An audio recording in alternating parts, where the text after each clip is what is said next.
What if Naruto was grandson of Madara? Part 9. Madara's lineage did not end at the Valley of the End. His legacy lived on through Minato and into Naruto. If you enjoy the video, please like and subscribe. Now let's begin with the story. Previously is Naga now thought to herself using the remains of her chakra and the last of her eyes. The wound on her chest healed and her eyes closed from chakra exhaustion. She slowly drifted away, carried away by the current. She didn't know if she would even survive, but she felt she had to try. Moments earlier Itaka was hoping from tree branch. He was returning from Konoha due to his talk with Naruto a couple days ago. Itaka was invisible, concealed by the shadows of the night. With his body healed and back to perfect condition, he could use his full speed. Itaka placed a foot on a tree branch and launched himself forward at the top of his speed. He narrowed his eyes to block the air from drying up his eyes. He looked right only to spot a massive column of black smoke rising on the horizon. Since he had time, Itaka decided to investigate. It was night, and a fire in the middle of the night would definitely stick out, especially one of this magnitude. Valley of the End What the hell happened here? Itaka mumbled to himself in disbelief. The valley was completely ruined. The two statues of both Senju Hashirama and Uchiha Madara were now nothing more than broken rock on the ground. But what caught Itaka's attention was the massive forest that stood blazing in the middle of the valley. Gigantic trees, big as the statues themselves, were burning with white-hot flames. Chunks of trees snapped, hitting the water with large splash sounds. Itaka activated his Sharingan only to see chakra residue in the air. There was a battle here, and it wasn't long ago. Itaka jumped down from the valley and into the water, keeping his distance from the fire raging on. Smack! Itaka kicked something accidentally and looked down. An orange mask with a swirl pattern revolving around the right eye socket. Toby's mask, Itaka stated to himself as he bent down and picked the mask, surveying his surroundings for the possibility finding the masked man's identity. Itaka kept walking forward, analyzing the state of the valley. It had to have been a great battle for the valley to be left in such state. He looked down at the river and noticed a small trail of blood flowing downwards with the river.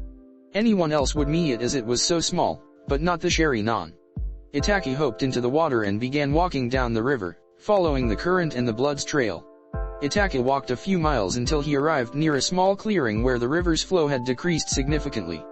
Itaka looked around until his eye landed on a body lying down by the shore. Itaka walked towards the body. Just from the distance he could tell that this person would most likely be dead. The clothes were completely torn, he could see burn marks on her arms and legs, and bleeding cuts all over the remaining of the body. As Itaka was closing in, he took time to note her clothes. The body had an attire consisting of a dark blue top with black gloves, black boots, black shorts, but what really caught his eyes was the Uchiha clan symbol on her back.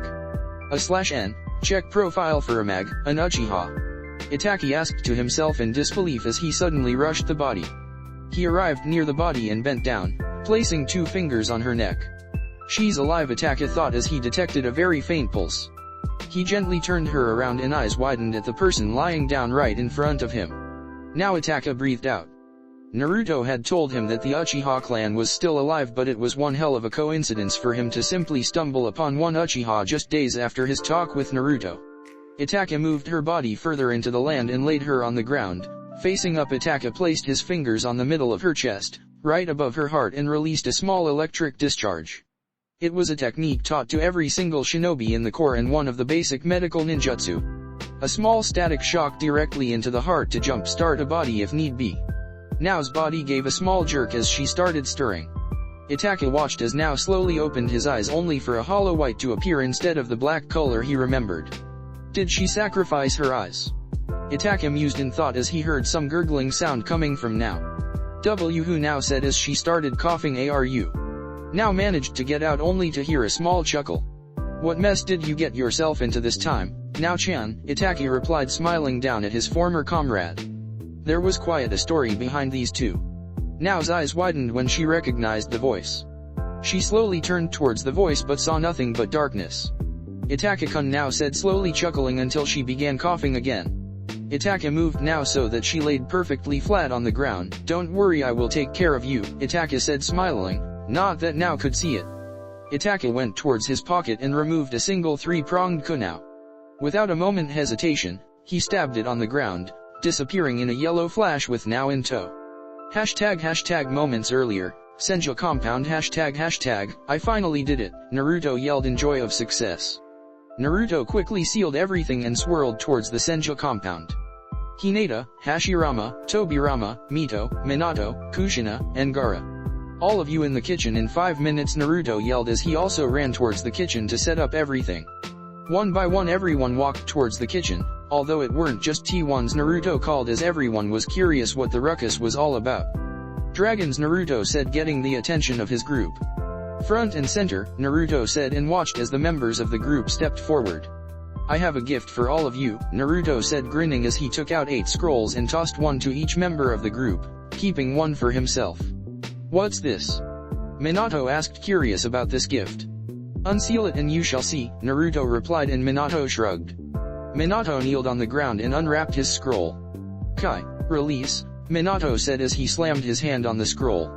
Once the cloud of smoke had dissipated, on the ground laid a single egg. Although this wasn't some ordinary chicken egg.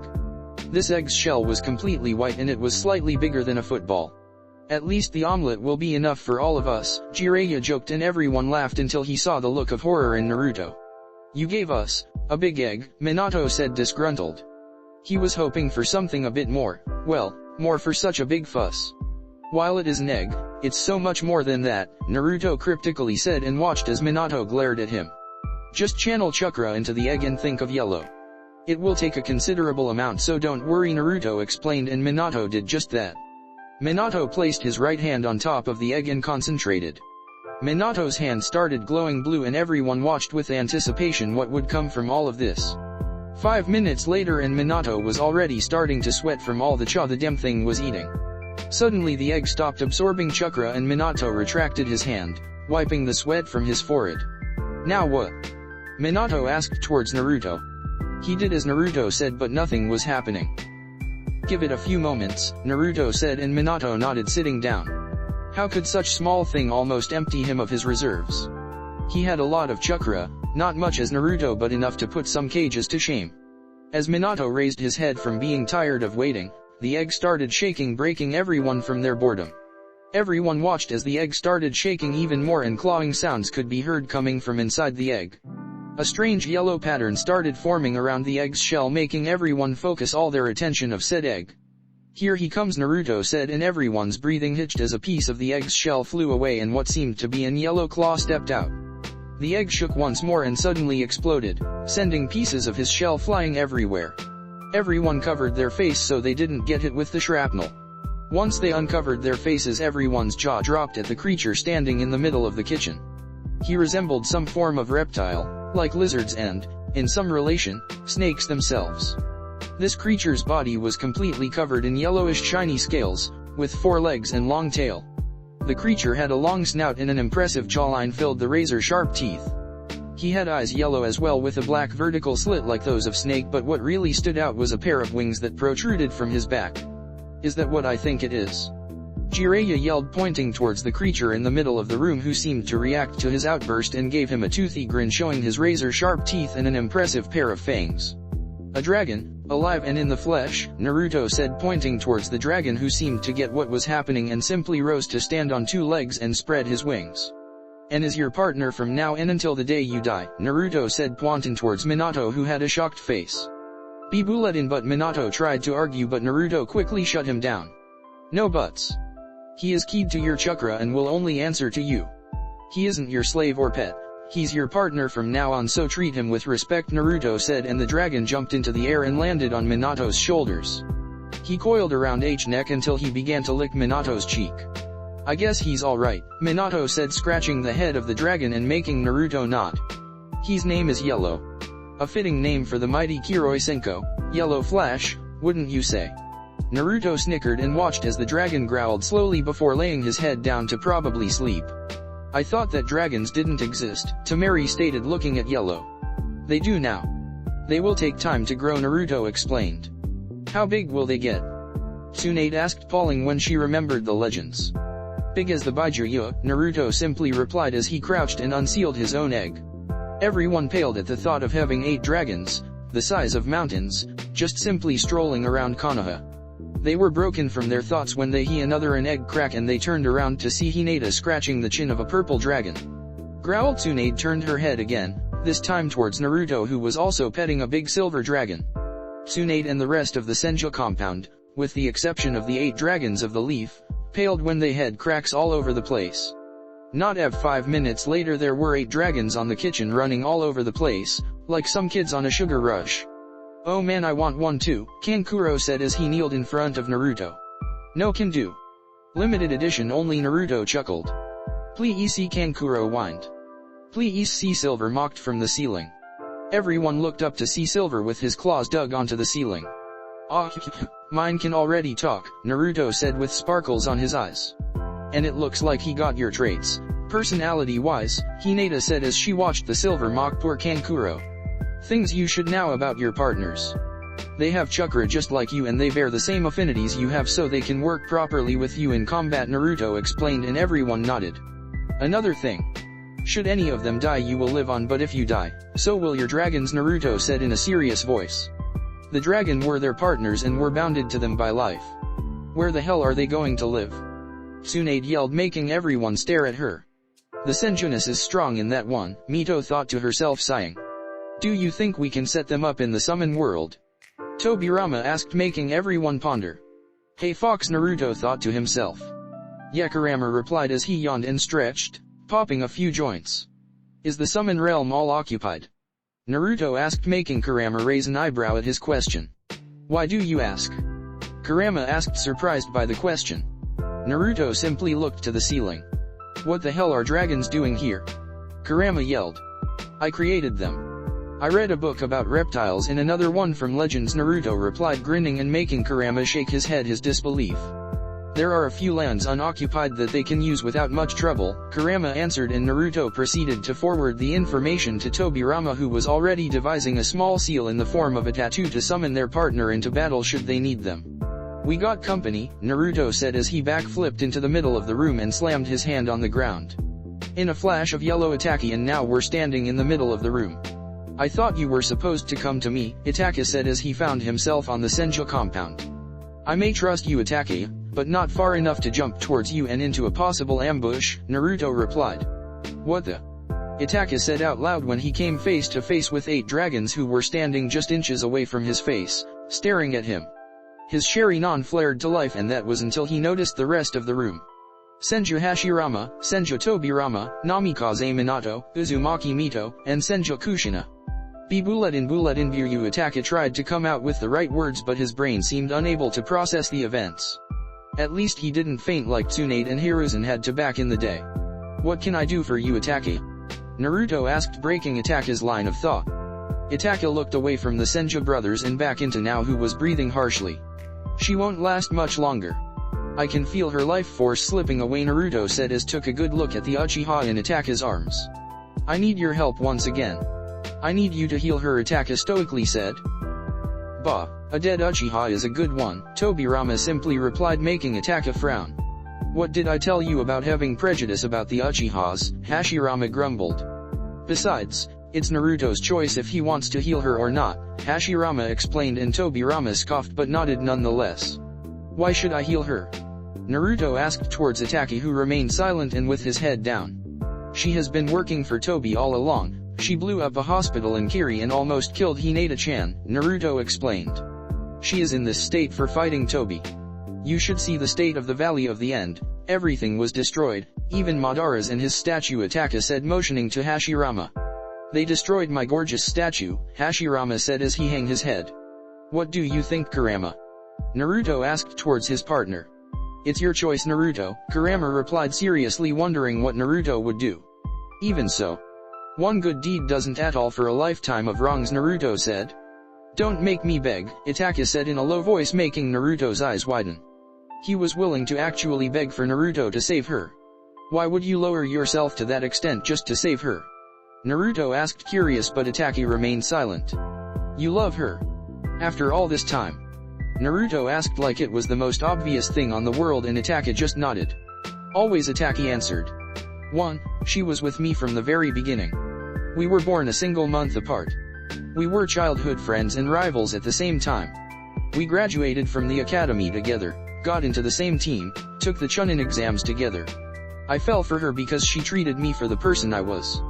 To her, I wasn't the son of the head of the Uchiha clan or the prodigy of the Uchiha clan. To her I was just, Itaka sadly said, and Naruto remained silent. I guess we are more alike than I thought, Naruto replied, chuckling and making Itaka look at him funny. I too fell for Hinata-chan because she was with me from the beginning, and because not matter what the village said, she never treated me as the demon origin hierarchy of the Kyuubi. To her I always was just Naruto. Besides, there was nothing I wouldn't do for her, Naruto explained, and started walking forward until he was near Itaka, who held Nao's head on his lap. Naruto placed 2 fingers on Nao's forehead. Naruto took a deep breath and opened his eyes to display his silver eyes with concentric rings around the pupil. Naruto's fingers started glowing and Itaka watched as Nao's breathing became more stable. Bones were reset to their proper locations and even the cuts on her skin just sizzled away. Naruto got up and stepped back as Nao started stirring. Itaka-kun, I'm feeling much better. Where are we? Nao asked as she slowly rose to a sitting position. Itaka-kun, is it? Naruto thought to himself, chuckling. He knew deep down that he had made the right choice. He's almost ready to meet him, Kurama chuckled to himself before going back to sleep. We are in Konoha, more specifically in the Senju compound, Itaka replied and watched as Nao suddenly stiffened and jumped to her feet. She opened her eyes but only darkness greeted her. What happened to your eyes?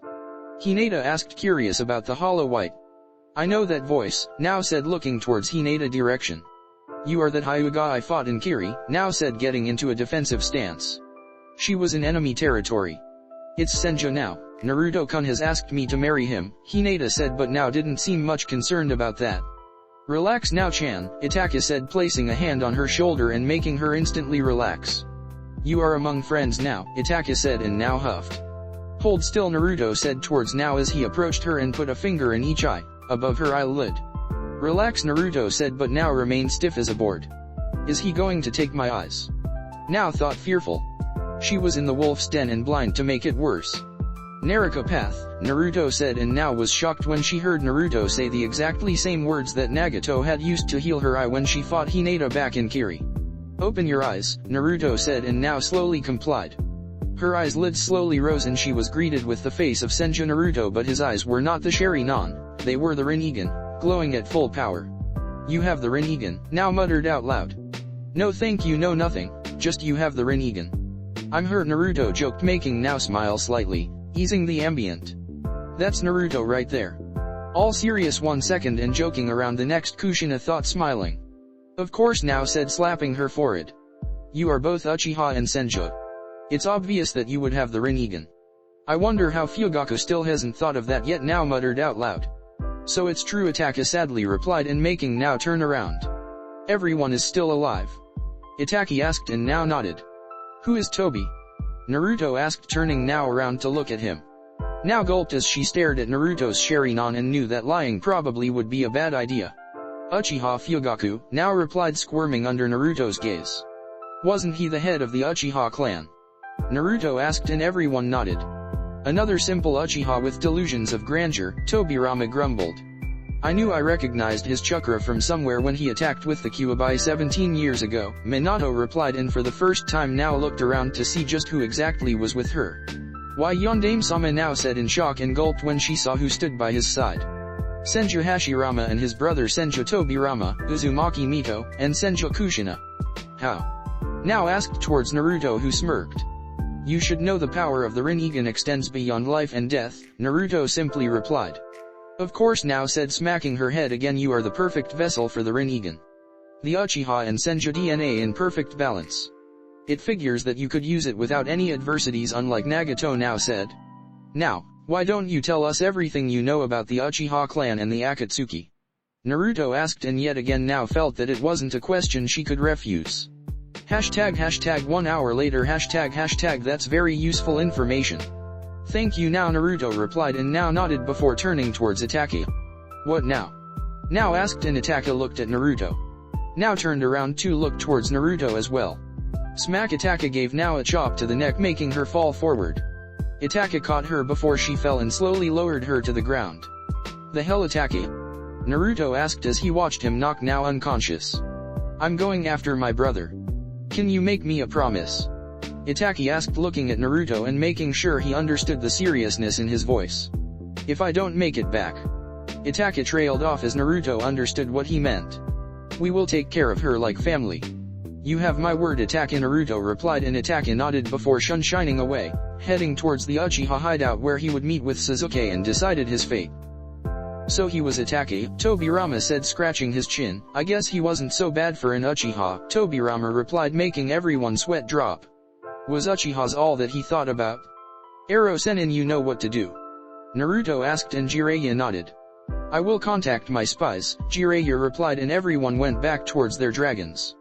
Few days later, Uchiha hideout if you wish to kill me, resent me, hate me, and survive in obscurity, Sasuke remembered as he approached the Uchiha hideout where Zetsu had told him Itachi was.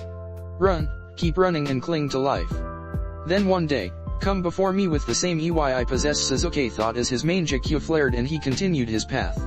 So you have come, Itachi said with his eyes closed. Itachi was sitting in some kind of throne and was looking straight towards Sasuke, who stood in his front. Sasuke was wearing the traditional Uchiha clan outfit, dark blue vest with black pants. He had a blue belt in which he had a straight single-edged sword strapped into. On the back of his vest he bore the Uchiha fan. That Sharingan, Itachi said as he started to open his eyes. How much can you see? Itachi asked as his eyes fully opened to reveal blood-red eyes with 3 black tomos.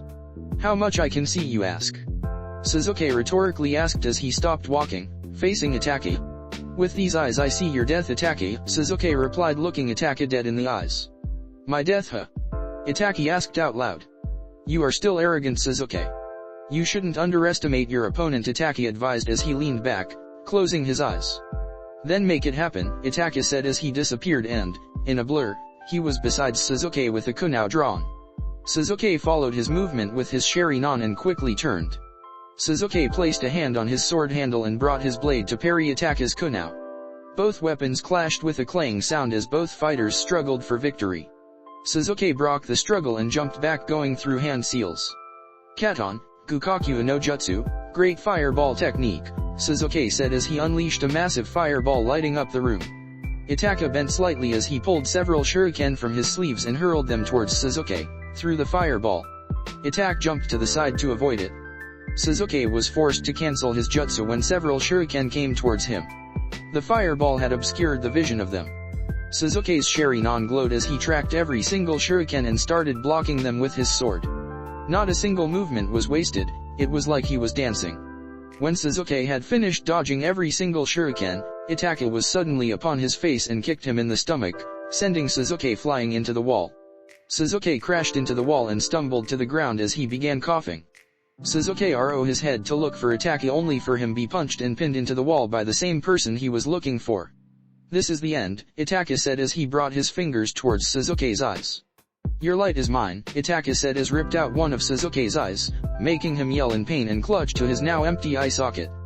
The curse seal on Sasuke's shoulder began activating, his body gained a brownish color and some kind of wings sprouted from his back. Suddenly the whole world started cracking, like some mirror that had just been broken. All the damage to the room simply disappeared as both Sasuke and Itachi were standing in the same position as before it all began. It useless, Itachi, Sasuke said laughing. I am not a little kid anymore. My eyes can easily see through your genjutsu, Sasuke stated as his Sharingan glowed. You really are confident, Itachi said getting up from his throne. But for now, I will take your word for it, Itachi said until he looked towards Sasuke's Sharingan. Foolish little brother, I told to come to me only when you had gained eyes like mine, Itachi replied walking down the stairs until he stood but a few feet away from Sasuke. And I do, Sasuke said chuckling darkly as his Sharingan started spinning. I killed the only person I ever cared for just for these eyes, Itachi, and, with them, I will kill you for betraying our family, Sasuke said as his Sharingan turned into his Mangekyou. His eyes had 3 intersecting ellipses that resemble an atom model. Foolish little brother, Itachi said as his own Sharingan started spinning and becoming his Mangekyou Sharingan, a 3-sided pinwheel. The problem was that Itachi's eyes didn't stop spinning, even after reaching the Mangekyou stage. Itachi's Mangekyou kept spinning and spinning, and Sasuke watched in horror as his brother's eyes started changing into an unknown pattern. With one large chakra pulse, Itachi's eyes stopped spinning and Sasuke was gawking at the new pattern. Itaka's Sharingan had 3 intersecting ellipses and above that, a 3-sided pinwheel. It was like a cross match between Sasuke's and Itaka's own main Jakua. /N, Itaka's Eternal is Sasuke's from canon, how? Sasuke asked fearfully as he involuntarily took a step back, how can you have the Eternal main Jakua Sharingan? Sasuke asked shakily. How you ask? Itaka rhetorically asked sighing.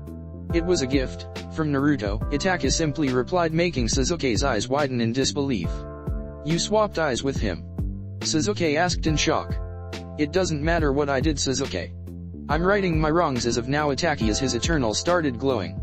Kukyukyuku, do you mind if I join the party?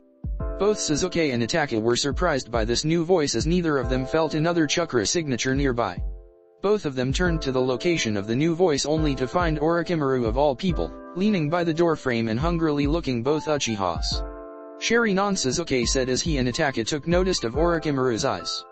They were blood red with 3 black tomos spinning around the pupil. How do you have the Sharingan? Sasuke asked, gritting his teeth, but was met with mocking laughter. Answer me, snake, Sasuke yelled, but Orochimaru only chuckled. MADARA'S, Sasuke said as Orochimaru exploded in black flames. Still with the hot temper, I see, Sasuke heard and turned around to see another Orochimaru sitting in the throne. Sasuke looked back to the black flames only to find nothing but mud on the ground. What is it you came for, Orochimaru? Itaka stoically asked. He didn't care how Orochimaru got the Sharingan as long as he didn't interfere with his plans. Nothing much, Orochimaru said as he began walking towards both Uchihas, licking his lips in anticipation. I've come for my new light, Orochimaru chuckled until he took notice to Itaka's new eyes. Oh, you already have it, Orochimaru said, surprised by Itaka be wielding the Eternal. Enough, Sasuke roared, making Itaka and Orochimaru turn towards him. I will kill you both for disrespecting the Uchiha clan, Sasuke snarled as his began going through hand seals. Katon, Goryuka no Jutsu, Great Dragon Fire Technique, Sasuke said, and he unleashed several dragon-shaped fireballs towards their enemies. Orochimaru's eyes started spinning as he copied the jutsu and easily countered Sasuke with an equally powerful jutsu. So this is the Sharingan, amazing, Orochimaru chuckled to himself when he felt the Sharingan automatically copy the jutsu. Orochimaru made a single tiger seal and looked straight towards Sasuke. Juinjutsu, Cursed Seal Techniques, activate. Orochimaru said, and Sasuke was immediately on the ground screaming in pain and clutching to his neck. Sasuke, Itaka said as he suddenly dashed towards Orochimaru, who smirked and waited for him. Orochimaru easily predicted Itaka's punch and tilted his head to the side, catching Itaka in an arm lock. A snake appeared behind Orochimaru and quick bit on Itaka's neck. Itaka dispersed in a murder of crows. The crows started circling Orochimaru as they turned into shurikens, heading straight for Orochimaru from all directions. Orochimaru jumped high into the air, attaching himself to the ceiling. In a flash, Sasuke was upon Orochimaru with his hand sparkling. Chidori, Sasuke yelled as he thrust his hand forward. Sasuke's hand went right through Orochimaru's heart only for him to dispel into several snakes who fell to the ground. Tisk, Sasuke scoffed as he looked down to find Orochimaru's and Itaka's location. MADARA'S, Orochimaru said as black flames appeared in the ground in front of him. Futon, Daitapa, great breakthrough, Orochimaru said, pumping his lungs with chakra and releasing a gust of wind that carried the black flames across the room. Orochimaru launched his jutsu and waited for the results. However, he didn't need to wait much as 2 colors rose in the background. Both Sasuke and Itaka were using their own Susanoo to block the black flames. Sasuke's Susanoo is deep purple and wielded a bow and arrow. Itaka's Susanoo was strong orange, wielding a shield and a saber. He has the main Jakku as well, both Sasuke and Itaka thought. Yasaka no Megatama, Yasaka beads, Itaka said as another pair of arms sprouted from his Susanoo and began preparing ethereal orange beads to throw. Sasuke's Susanoo formed an arrow. Both attacks were launched at incredible speed towards Orochimaru, who jumped into the ceiling, breaking the stone and escaping the room. The room exploded as the attacks collided with the walls. Both Susanoos dropped as Itaka and Sasuke jumped outside of the room, following Orochimaru. As Itaka and Sasuke appeared on the roof, Orochimaru flexed his arms forwards as snakes came from his sleeves and easily entangled both brothers. Itaka dispelled into a murder of crows and Sasuke summoned his Susanoo to break free. You've grown strong, Sasuke, Itaka said, looking at his brother, who scoffed and simply jumped to the side as the tree warriors stood equal lengths from each other. Katon, Gukaku no Jutsu, Great fireball technique, all three warriors said at the same time. Tree fireballs clashed in the middle as all three shinobi struggled for the upper hand. Sasuke closed his right in concentration before opening it and unleashing black flames to consume the existing fire. As the black flames disappeared, Sasuke's hand sparkled as he slammed it on the ground. Chidori Nagashi, Sasuke said as streak of lightning left in his hand heading towards Itachi and Orochimaru. Both warriors jumped back to gain some distance fr Sasuke who smirked. Sasuke looked up towards the sky and began laughing as thunders could be heard and heavy rain started falling. The heated air from all the fire jutsus and black flames had created a storm. The gathering of clouds had brought what Sasuke wanted, lightning. Sasuke's hand sparkled as he sent a lightning beam towards the sky making light up the clearing. This is bad, Orochimaru said to himself as he knew very well what was coming. So he managed to recreate Naruto's Kirin Jutsu, Itachi thought to himself as his eyes started glowing and preparing for summoning his shield. Raiden, Kirin, Sasuke yelled as he brought his hand down and the skies roared. A blue dragon appeared in the sky. The dragon rocketed towards the ground, targeting either Itachi or Orochimaru or even both. Kukiyos, Sunja Rashomon, Orochimaru said slamming both hands on the ground as three massive defensive walls appeared in front of him to block Sasuke's jutsu. Susanoo Itachi said as the dragon connected with the top of the building and, in a flash of blue, the building exploded, blasting chunks of rock everywhere and leveling the battlegrounds to nothing but rubble. As the smoke started clearing, Sasuke jumped down to ground level, taking deep breaths due to chakra usage. Sasuke scowled as he took notice that Itachi had summoned his Susanoo to defend himself, rendering his lightning jutsu useless. You damn brat, Orochimaru snarled as he dug himself out of the rubble. The walls he had summoned were enough to protect him from the initial blast but not from the secondary explosion. Orochimaru's clothes were ripped apart and he was bleeding from several places. I see you managed to copy my jutsu after all. All three warriors standing on the clearing slowly turned their heads when they heard this new voice. The new person had long blonde, waist-length, spiky hair with fangs that framed his face and partially covered his right eye. He also had three distinctive whiskers marks on each cheek. His blonde hair swayed with the wind giving him a more menacing look. Just great, the Kyuubi is here, Orochimaru thought to himself greeting his teeth. He had come for Sasuke's or Itachi's eyes but he had never expected for Sasuke to have grown this much and now Naruto had joined the picture. Long time no see, Naruto, Sasuke chuckled and Naruto took in the person who had addressed him. Blood red eyes, check. Arrogant and general aura of superiority, check. Duck butt shaped hair, check. Emo and brooding, check. That's Sasuke alright, Naruto thought to himself analyzing Sasuke. Naruto's Sharingan left nothing unchecked. Medium S rank, Naruto concluded from his observations. Sasuke had grown stronger than he had expected. Care to explain to me why you knocked me out? Now asked sweetly towards Itachi who gulped as he dropped his Susanoo. What the hell are you doing with the Senju, now? Sasuke asked towards now. Fugaku tried to kill me so I joined their side, now said pointing towards Itachi and Naruto. Zetsu Naruto called out of nowhere and got confused faces from everyone, that is, until Zetsu showed up. You called Naruto-sama, the white Zetsu asked as he rose from the ground, besides Naruto. Everyone's jaw dropped when they heard the way Zetsu had addressed Naruto of all people. You are to tell nothing to Fugaku of what occurred in here, are we understood? Naruto asked and Zetsu nodded. Of you go then, Naruto said and Zetsu sank back into the ground. Naruto Itachi called out getting his attention. What is she doing here? You gave me your word, Itachi said narrowing his eyes. I promised that I would take care of her, not that I would stop her from chasing you, Naruto said shrugging his shoulders, making Itachi's eyes twitch. Both of you leave. This is my problem to solve, Itachi replied as his Susanoo flared to life once again, making Sasuke and Orochimaru prepare themselves. It's my problem too. I made the wrong choice back then and I intend to fix it right now alongside you, now huffed as walked and stood side by side with Itachi. Shall we do this like the old days? Now asked smirking and making Itachi chuckle. Itachi is laughing, Sasuke thought in disbelief as he looked towards his older brother. Back in the day, a simple smile was the best he could get from him. Itachi dropped his Susanoo as his eyes reverted back to the standard Sharingan. Now grinned as she stood side by side with Itachi, just like the old days. Both Uchihas had their normal Sharingan blazing at full power and looking towards Sasuke and Orochimaru. Like the old days? Itachi asked turning to Now who grinned. Like the old days, now replied, nodding her head as both Uchihas disappeared from view. I guess I'll stick around and watch, Naruto muttered to himself as he jumped to safety and simply observed the battle from afar. Orochimaru shed his skin to heal any damage he had suffered from Sasuke's Raiden-jutsu. He looked around as his Sharingan tracked both Itachi and now, but, even then, they were nothing but blurs. He had yet to grow accustomed to his eyes. That was the reason as to why he could only use the Amaterasu flames as of now.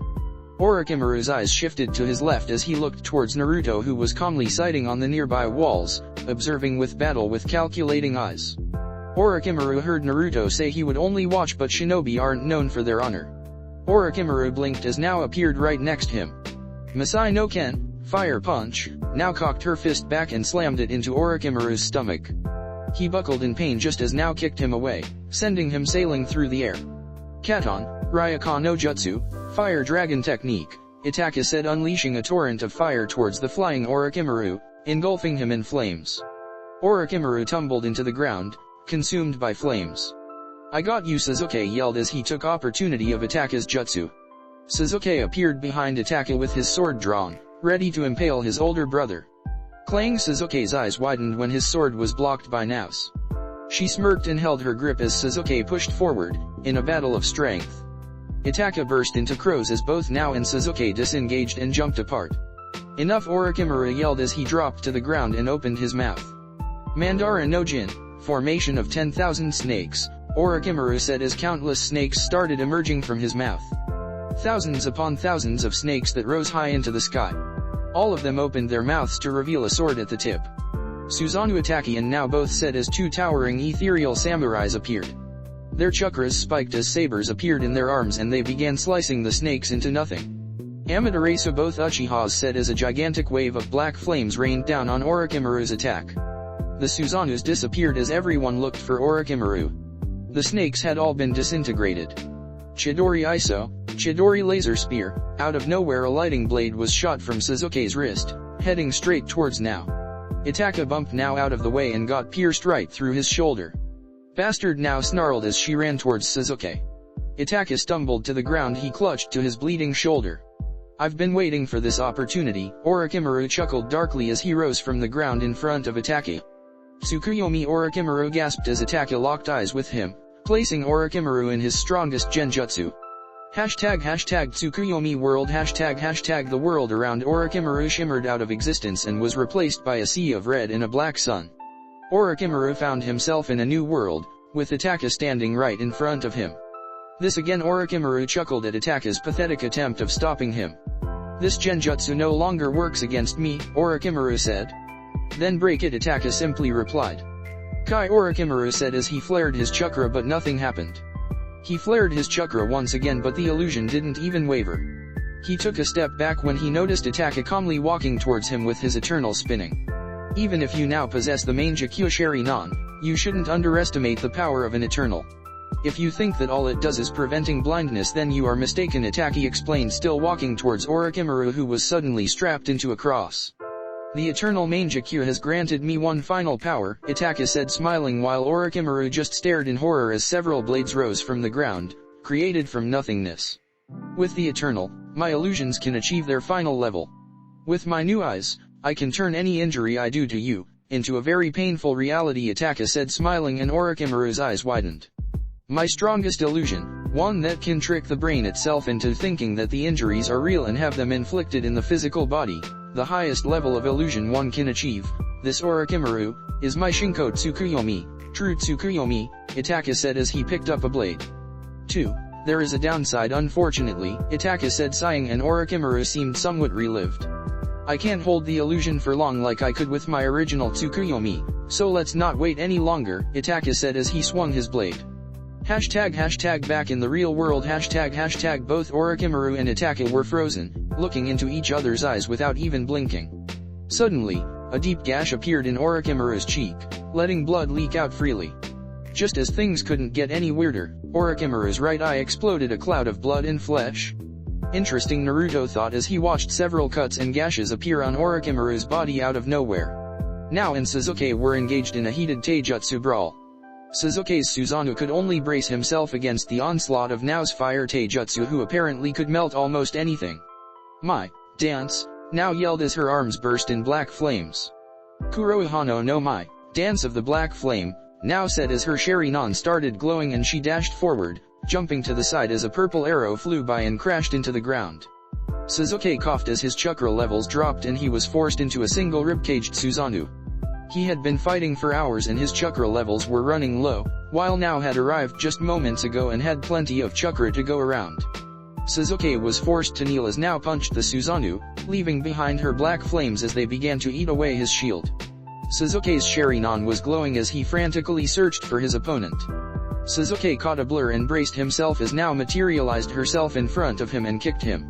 Suzuki's Susanoo cracked as he sent flying and crashing into the ground, making a crater. Nao watched as Suzuki stumbled to get up, his Susanoo dropping and blood leaking from his mouth and other wounds on his body. Arg now shifted her attention away from Suzuki and towards the origin of the scream. She looked towards Itaki as he took deep breaths to regain his breathing. Standing in front of Itaki was Orochimaru with one eye destroyed and several deep gashes over his body. Orochimaru's right arm laid unmoving on the ground as he clutched to stop the bleeding. Nao smiled at Orochimaru's state as she approached Itaki and holstered him up by the arm. "If you think this is the end of me, you are wrong," Orochimaru snarled as he vanished in the wind. Nao and Itaki turned towards Suzuki, who still remained on the ground. "What now, Suzuki?" Itaki asked as Suzuki lifted his head towards his adversaries to display black eyes. The Sharingan had been disabled due to lack of chakra. "Arg!" Suzuki screamed in pain as Orochimaru appeared behind his back with a sword on his mouth. Orochimaru pierced through Suzuki's chest, right through his heart. "I'm not leaving here empty-handed," Orochimaru screamed as he slithered around Seisu and brought his hand to his eyes. Raised on in a flash, Naruto was beside Orochimaru, slamming his orb of silver chakra into his chest. Orochimaru was blasted away from Suzuki before he could steal his eyes. He crashed into the walls and simply slid to the ground, unmoving. Enter Naruto Shippuden OST 2 Track 23 Senya. Suzuki Itaka said as he hurriedly approached his younger brother, who now laid on the ground, bleeding from his wound. Itaka kneeled beside his brother, placing his hand on top of Suzuki's chest to stem the blood flow. Itaka looked at Suzuki, who was coughing and taking quick and deep breaths. Why did it have to end like this?" Itaka sadly asked. I don't know," Suzuki coughed a mouthful of blood before continuing. "I just wanted my family back. Cough. I hated you most of my life for killing our family. Then I learned that they were alive, you betrayed them and I vowed to kill you," Suzuki said, looking away. "I just wanted my family back. I wanted it to be like it was before the whole thing happened." Cough. With the fangirls yelling at how awesome I was, with Sakura punching the blonde idiot, Suzuki said, smiling and making Naruto chuckle, "and with you as my big brother," Suzuki said with a lone tear streaming down his face. "Foolish little brother," Itaka said, bringing his forehead to Suzuki's. "I will always be your big brother as you will always be my little one," Itaka said, and Suzuki smiled. "I'll see you around, San," Suzuki said as he let out his last breath and closed his eyes forever. In the end, he was just a lost kid, Kurama said as Naruto watched the end of one Uchiha Suzuki, a friend, and an enemy. "What now?" Nao asked as she turned away from Suzuki and towards Itaki, who seemed to be looking towards the horizon. "You know you can't return to the Akatsuki with Tobi being Fugaku," Nao said. "Let's go home, Itaki," Naruto said, approaching the man and placing his hand on his shoulder, healing his wound. "Your real home," Naruto said and watched as Itaka sighed but nodded. "Katon, fire style," Naruto said as he kneeled down beside Suzuki and placed a hand on his chest. Suzuki's body started glowing orange until he burst into flames, and in just a few seconds, he was nothing more than dust. "He's gone now," yelled as she ran back to Naruto and Itaki. She was after Orochimaru, but there was nothing left of where he crashed. Orochimaru is meaningless as of now. He will just crawl back to his lab and try to repair his body, Naruto said, explained, and motioned now to come towards him. "Let's go home," Naruto said as he touched both Uchihas. "May you find happiness in the afterlife, knowing you didn't find it here," Itaka thought, looking at the sky, as Naruto and both Uchihas disappeared in a flash of yellow, leaving behind the battlefield. Hashtag Omegakuur hashtag Omegakuur no Sato, otherwise known as the Hidden Rain Village. This is a small, yet highly industrialized hidden village. Its architecture is composed of several metallic skyscrapers with road ducts connected to them and many power lines surrounding. As its name suggests, it rains almost constantly due to a storm above the village. All the water seemingly ends in a large lake that surrounds the village. History has always been grim for this village. Located in the middle of the 5 great nations didn't exactly help much either.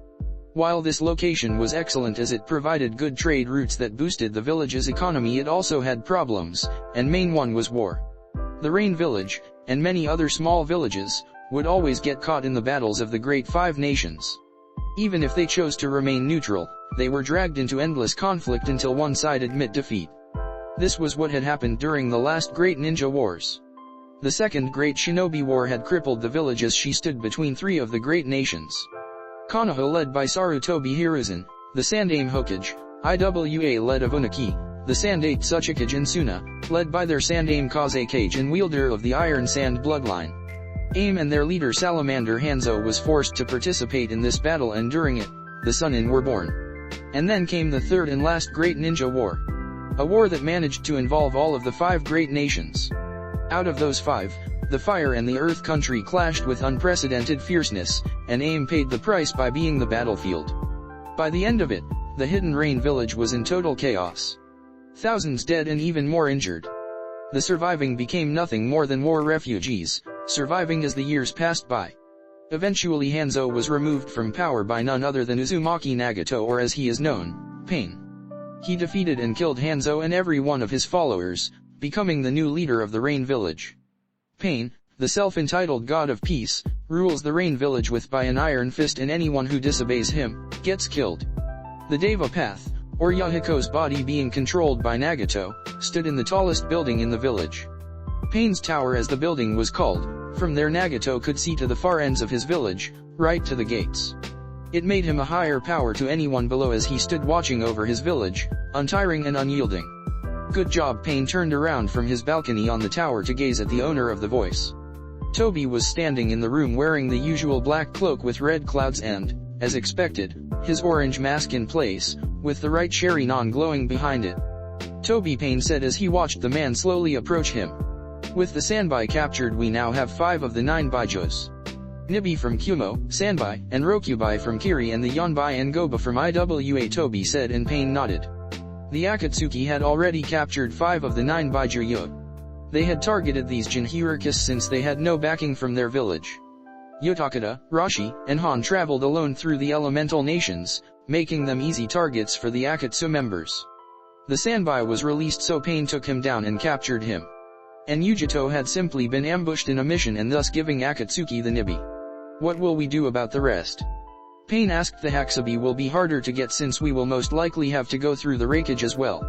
Then we will need the Ichibai, Nanabi, and finally, the Kuwabai, Pain said, and Toby nodded. Neither of those 4s will be easy to take. The Raikage will be a problem and the Kuwabai brat has grown strong, Toby said, sighing. We already have the Kuwabai's chakra from that fire temple Kid Sora sealed in the statue, Pain neutrally said, but Toby chuckled. And you think Naruto will just stand by and watch us take the other Baijuyo? For reasons I don't understand, he made it his personal mission to stop us. You heard what he said at the meeting, he's going to hunt us down, Toby chuckled, but Pain remained unchanged. No one will stop my quest. Anyone that becomes an obstacle will simply be removed with extreme prejudice, Pain replied in his monotone voice until his Rinnegan began glowing as he focused on Toby. Even you, Toby. I know that you are not Uchiha Madara like you claimed, and, frankly, I don't care as long you stay out of my way, Pain said, and Toby chuckled. You forget your place, Nagato, Toby warned. I was the one that taught how to properly control the Rinnegan. You should be more respectful to your betters, Toby said with his Sharingan glowing a menacing red. It doesn't matter since our interests are aligned, Toby replied, not wishing to push Pain too far from his control.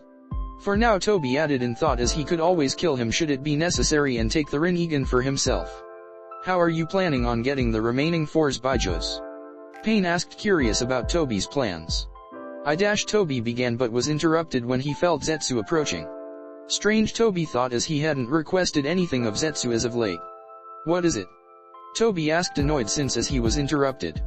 I should tell you that Sasuke is dead, Zetsu replied, and Toby's eyes widened. What? Toby yelled in outrage. What happened?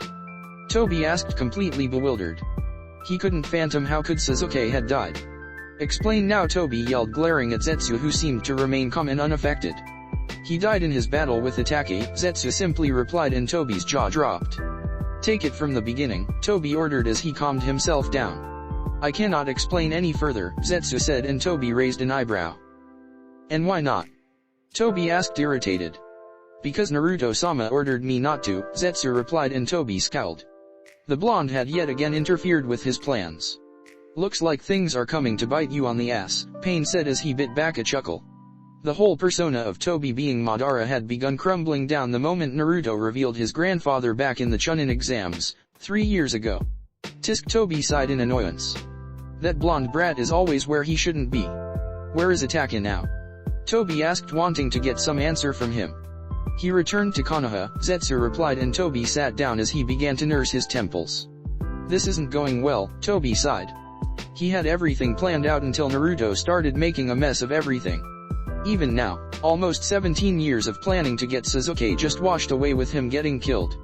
I could bring him back if you wish, Pain offered, and Toby sat up at the realization that Nagato could bring him back, although at the cost of becoming even more fragile. Where is Sasuke's body? Toby asked towards the white plant on the ground. Reduced to ashes, Zetsu simply replied. I guess it can't be helped, Toby said as he walked into the balcony and overlooked the city. In the end he was just another pawn, Toby thought to himself. You were saying about the other Baijuya, Pain said as Toby refocused on their current objective. Since Itachi has betrayed us, that leaves one man shorter. I'll be heading to my hideout and I will begin preparing the Zetsu army.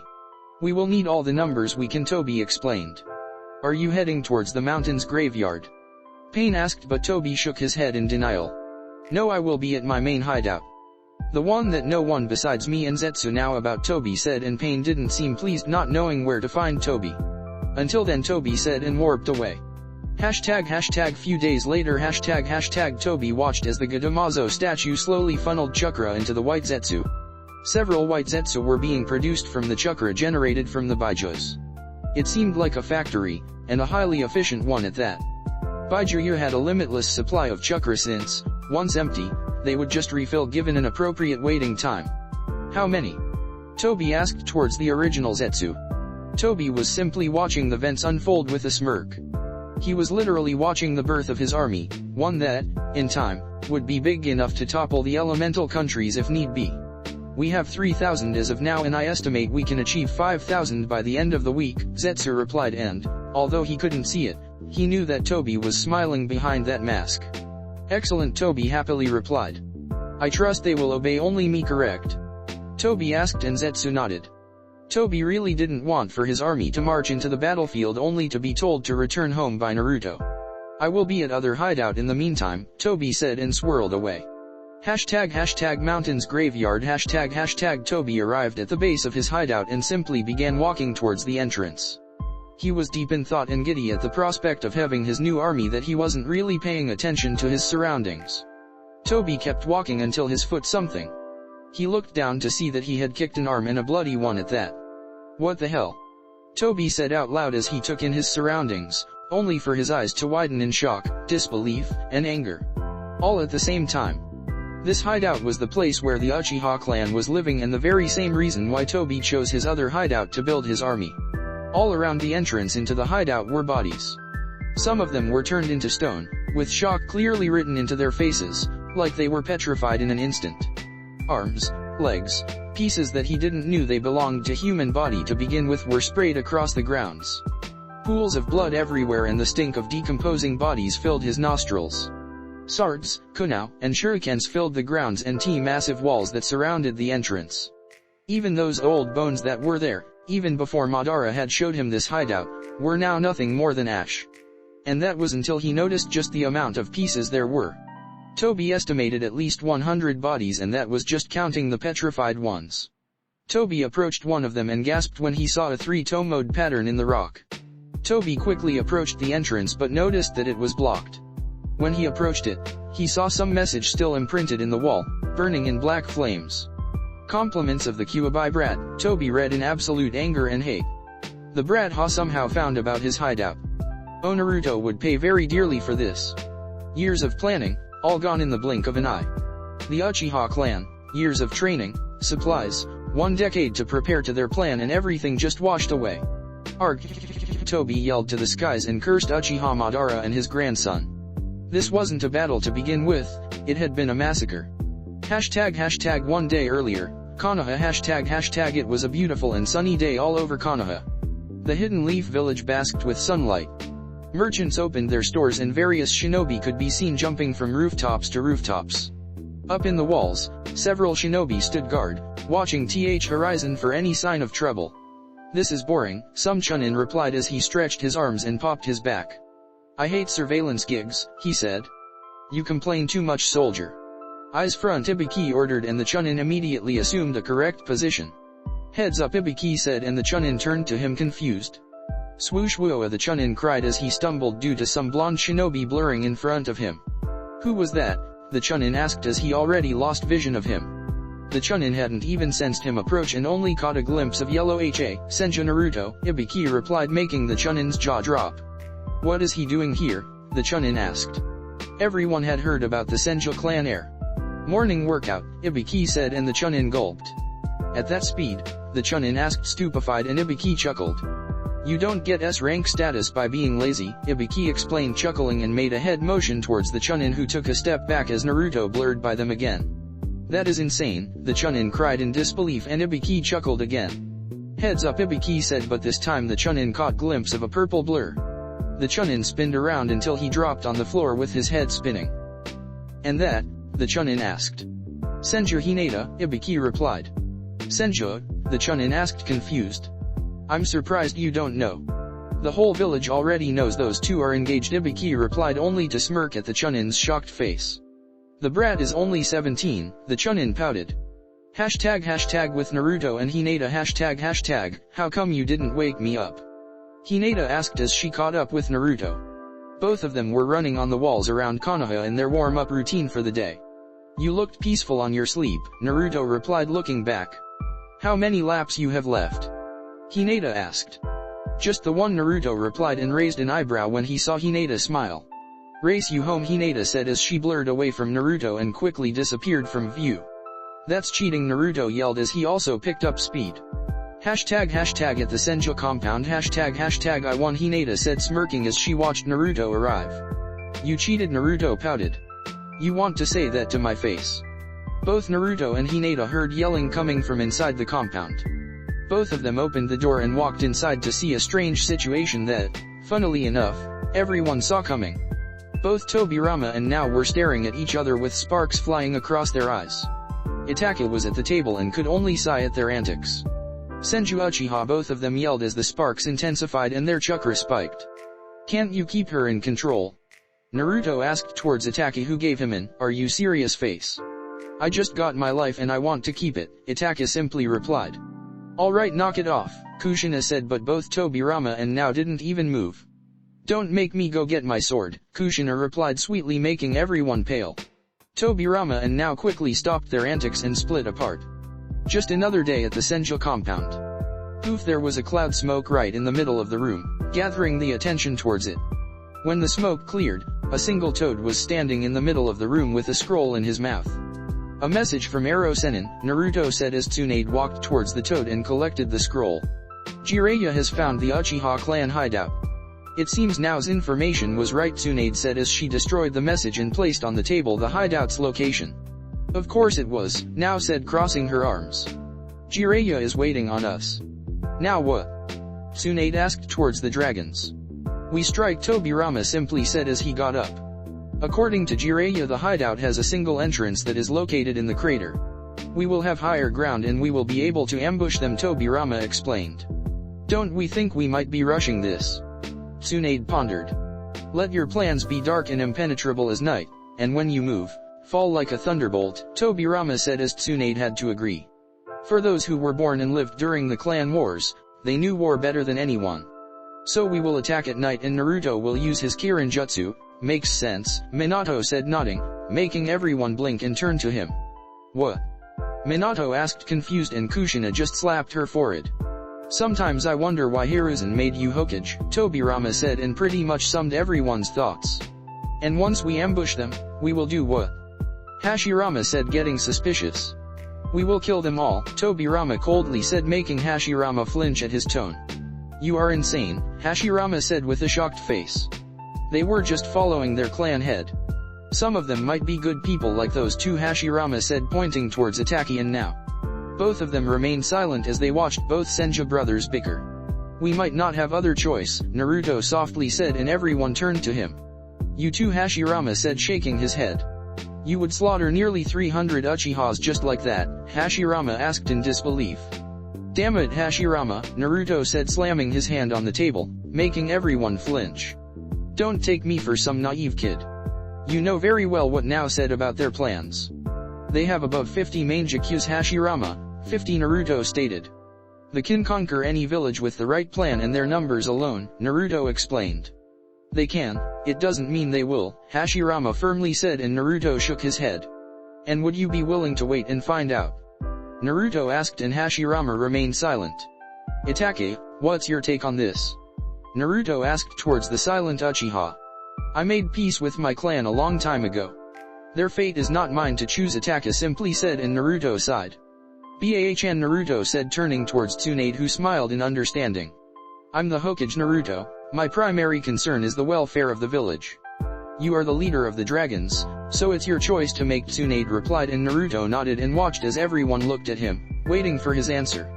Kurama, your opinion, Naruto said in thought as he wanted one last opinion before making his choice. I don't know what the fuss is about. You have already killed more than 300, Kurama simply replied, but Naruto remained silent. But those kills were never premeditated. The Uchiha clan hasn't done anything yet. They may be arrogant or vicious, but that isn't cause for termination. It was all Fugaku. How would you justify killing 300 people, which most might be innocent, Naruto thought, sighing. That is war, Naruto. Most of the times neither side is right or wrong. They simply fight for what they think is right. They fight for revenge, power, land, money, and even love. It doesn't matter, and that is why my father and you predecessor tried so hard to bring peace, but, in the end, he failed, Kurama replied, and Naruto slowly nodded, his mind clouded by Kurama's words. Perspective is a funny thing, wouldn't you say? Naruto rhetorically asked, chuckling. Kurama just raised an eyebrow. Look at Nagato. I don't know what made him that way, but for him to chase peace so vehemently. He holds nothing back to reach his goal, and I can easily tell that Fugaku is simply manipulating him to Nagato. Peace is achieved by pain. When mankind know each other's pain, then they will understand each other and cease this pointless bloodshed. Then we have Fugaku's point of view, a man who simply wishes to rule the world. And finally me. Naruto said, smiling as he looked up to see Kurama. I will bring peace to this world on my own. I will carry this world's hate and lead it to a brighter tomorrow. I will bear the burden of my choices, and I will bring peace to the world in my own way. This world is but an orphan child, and I will unite it under one banner, not through force or an illusion, but through love and understanding, Naruto said as he made up his mind. He would bear the burden, and he alone would suffer with the pain and consequences his choices may bring. There will be no Konoha, no Kumo, no Iwa, no Kiri, and no Suna. There will only be one people, on a lonely planet. There will only be one shinobi, Naruto finished as he looked towards Kurama, whose jaw was on the ground. Why you, Kurama stuttered as he tried to come with the right words. Kurama chuckled as he looked towards the grinning face of Naruto. Then I will help on your quest, as will all of my siblings, Kurama said as he brought his fist down for Naruto. Bump it. You have your answer, I see, Kurama said, and Naruto tilted his head on confusion. You are ready to meet him, Kurama said.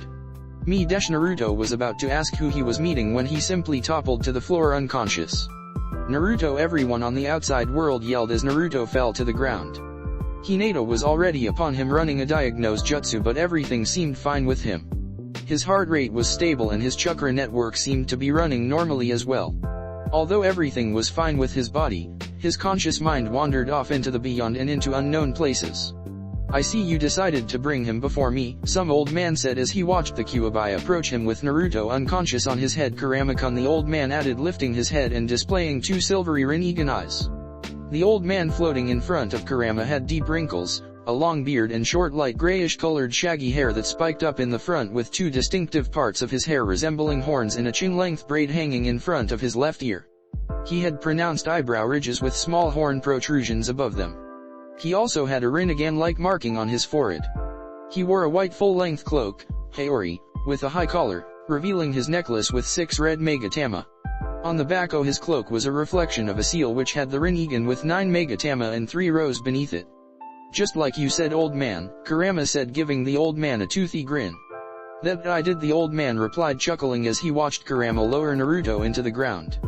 Naruto squirmed on the ground as he seemed too deep into some dream.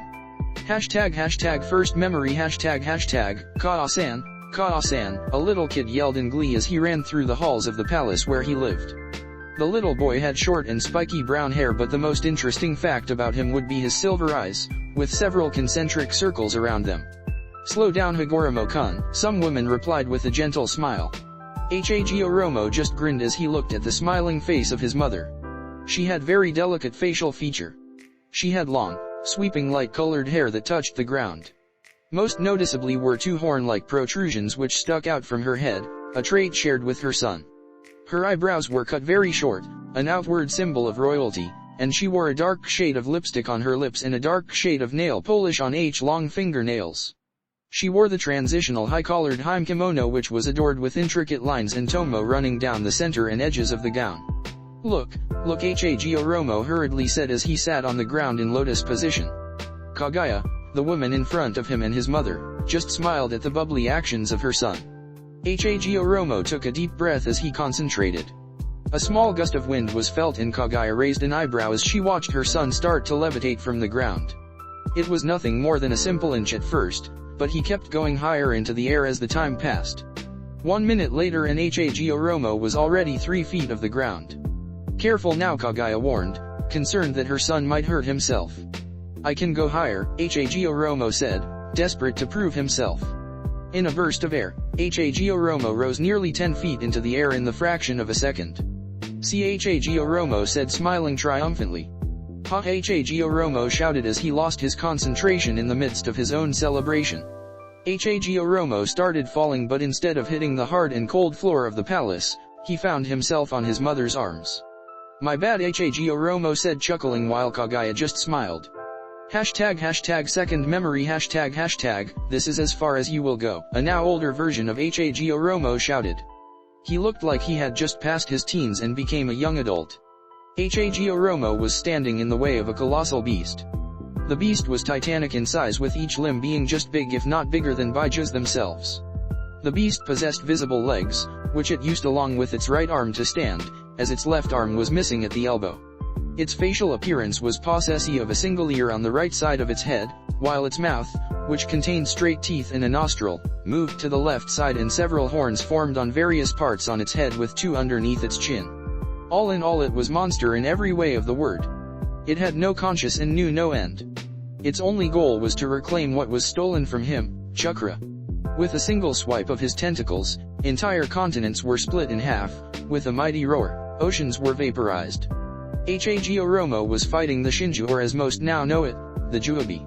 "Rinbo, Hengoku," Hagoromo shouted as he slammed his staff on the ground and gigantic pulse of gravity was unleashed. The beast, that could easily destroy the lands, was flung back, tumbling through the ground, crashing and destroying mountains until it came to an end, and yet, it seemed unhurt.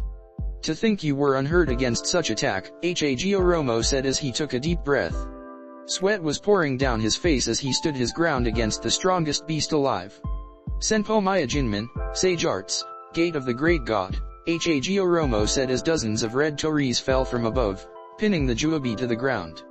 Large red gates pinned his tails, arms, and legs as the beast was momentarily trapped. "This should buy him enough time," Hagoromo said as he felt the beast struggle as his gates start to crack. Hagoromo sat on the ground in lotus position as he began to concentrate. Small rocks around him started levitating and a small gust of wind swayed by. Hagoromo slammed his hands together and slowly began to drive them apart. A pitch-black sphere started forming between his hands. A buzzing sound was heard as this black sphere started growing in size, reaching the size of a football until it stopped. "Jo Chibaku Tensei, big planetary devastation," Hagoromo said as he released the black ball and watched it sail through the air and high into the sky. The sphere started glowing and the whole planet started shaking. Chunks of earth, big as mountains themselves, were ripped from the ground, giving birth to gigantic craters. The Juabi broke his restraints and pinned his tails to the ground, in a desperate move to secure himself to Earth. "Nii-san now," Hagoromo yelled towards his brother who was in the ground in meditative position. "Ceiling style," Hagoromo's brother said as he slammed his hands on the ground. 16 trigrams divine seal, the brother said as hundreds of purplish chains, almost transparent, rose from his location. These chains quickly made their way towards Juabi like snakes. They slithered towards their target. The chains wrapped themselves around the Juabi and started siphoning their chakra into Hagoromo, who gritted his teeth, feeling the heavy chakra enter his body. "Arg!" the Juabi yelled to the skies as the beast started shrinking.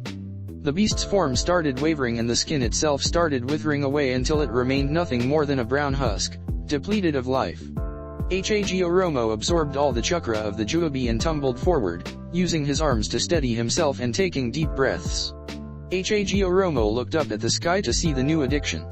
A new planetary form had just been created, and inside it, the depleted husk of Juabi, sealed away for all eternity. "We-1-Nii-san," Hagoromo said as his brother held him by the shoulder. "Yes, we did," his brother replied, smiling as both left the battlefield. #third memory ##. We see Hagoromo again, but this time he was already at an old age. He stood in the middle of a circle with several kanji in it.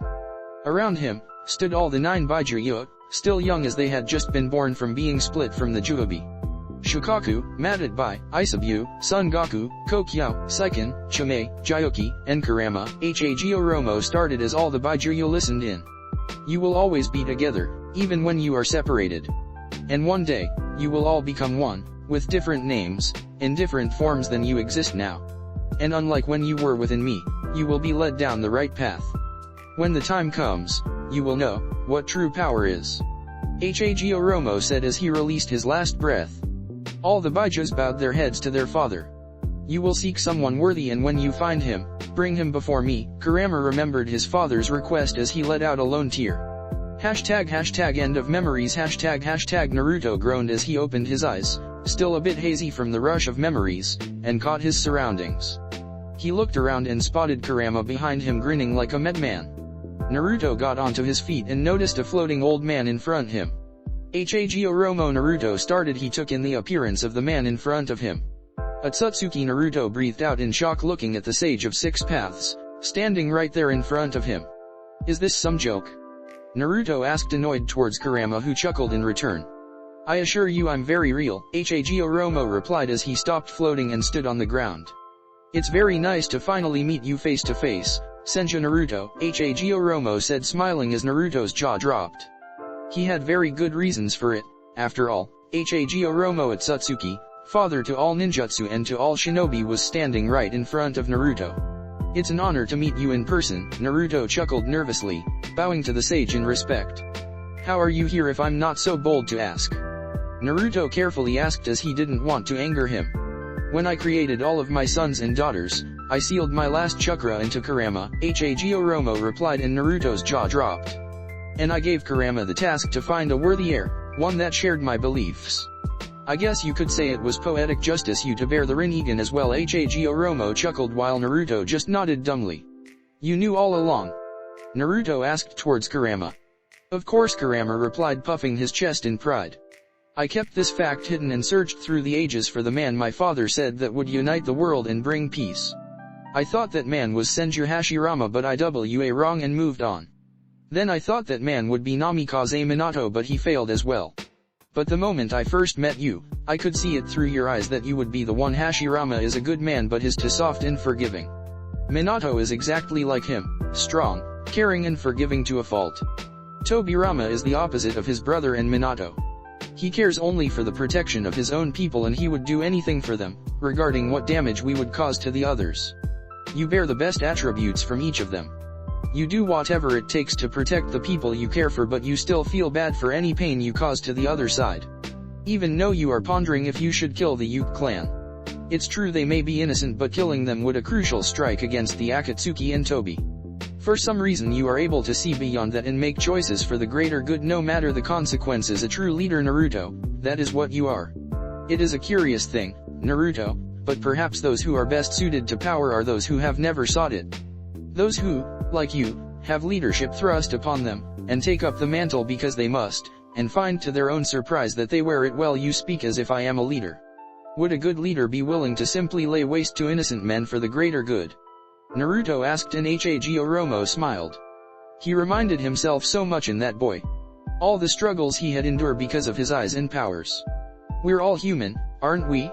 Every human life is worth the same, and worth saving, Hagoromo said as Naruto turned to him. So should I just ignore the fact they betrayed the village and went to work towards a man that killed thousands of innocent people? How do you know when it's right to kill, most likely, innocent people? Naruto asked, and Hagoromo smiled. That is your choice to make, Hagoromo said, and Naruto groaned. Give me some answers, old man, Naruto complained. You are older, wiser, and more powerful than me, Naruto said, but Hagoromo only chuckled. You are right on 2 counts. I am older, Hagoromo said, flicking a string of his gray hair.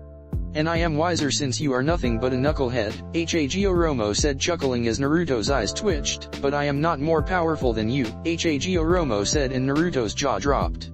But Naruto stuttered at Hagoromo's outrageous claim. You created the moon. While I am strong myself, I could never achieve something like that, Naruto said, refuting the old man's claims. It always seems impossible until it's done.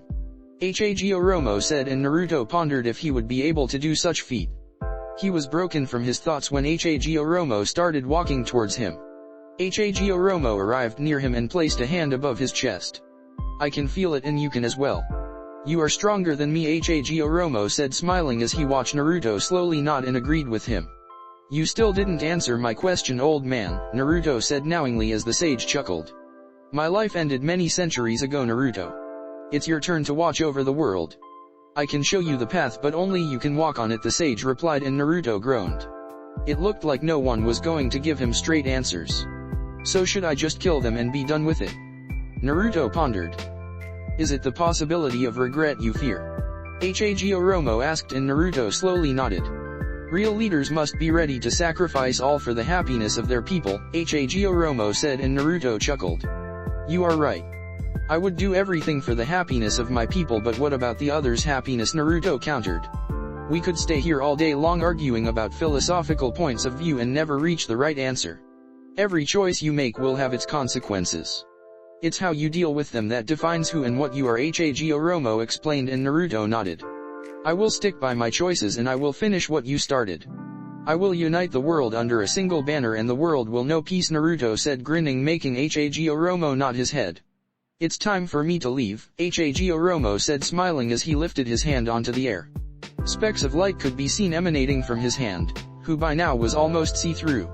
I have nothing else to give other than these 2 things, Hagoromo said as he took out his 6-toe mode cape and placed it around Naruto.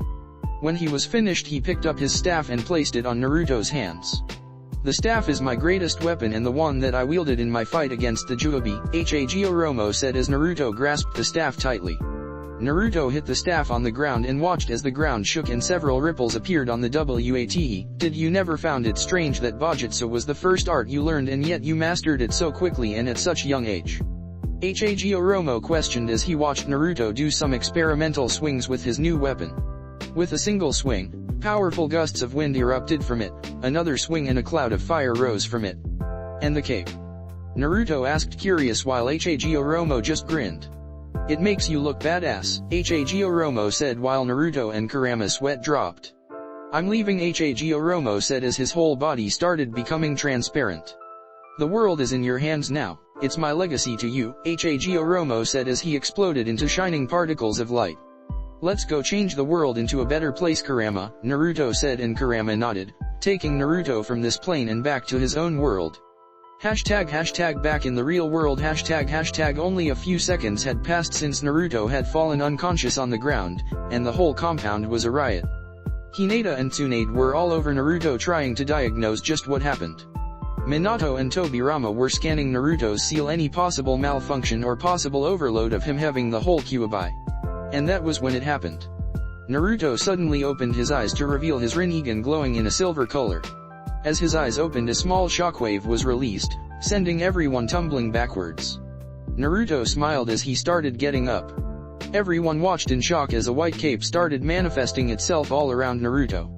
He now wore a white full-length cloak with a high collar, with several black megatamas. On the back of his cloak was a reflection of a seal which had the Rinnegan with 9 Megatama and 3 rows beneath it. As if things couldn't get any weirder, a metal staff started forming in his right hand. To some it would seem like some piece of metal, but it was so much more. It was lighter but stronger than steel. Naruto ran chakra through his staff and everyone watched as a broken circle appeared at one end while he rested the other on the ground. While moments ago Naruto seemed too confused in what to do or what to choose. This Naruto seemed to radiate peace and understanding, his eyes seemed to betray wisdom beyond ages. It was as if Naruto had been reconnected to a lost piece of himself. It looked like Naruto had found inner peace.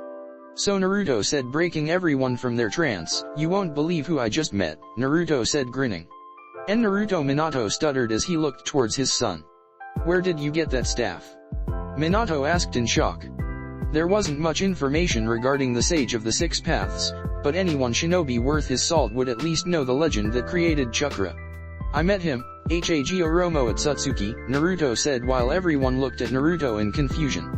"You know him as the Sage of the Six Paths," Naruto said and everyone's jaw dropped. "I know that feeling," Naruto said as his new staff disappeared into his storage seals and he sat down. "I thought it was a prank from Kurama when I saw him in front of me," Naruto chuckled while everyone just listened in. Apparently the sage sealed some of his chakra into Kurama to be released when Kurama had found a worthy heir. "I met him and talked to him.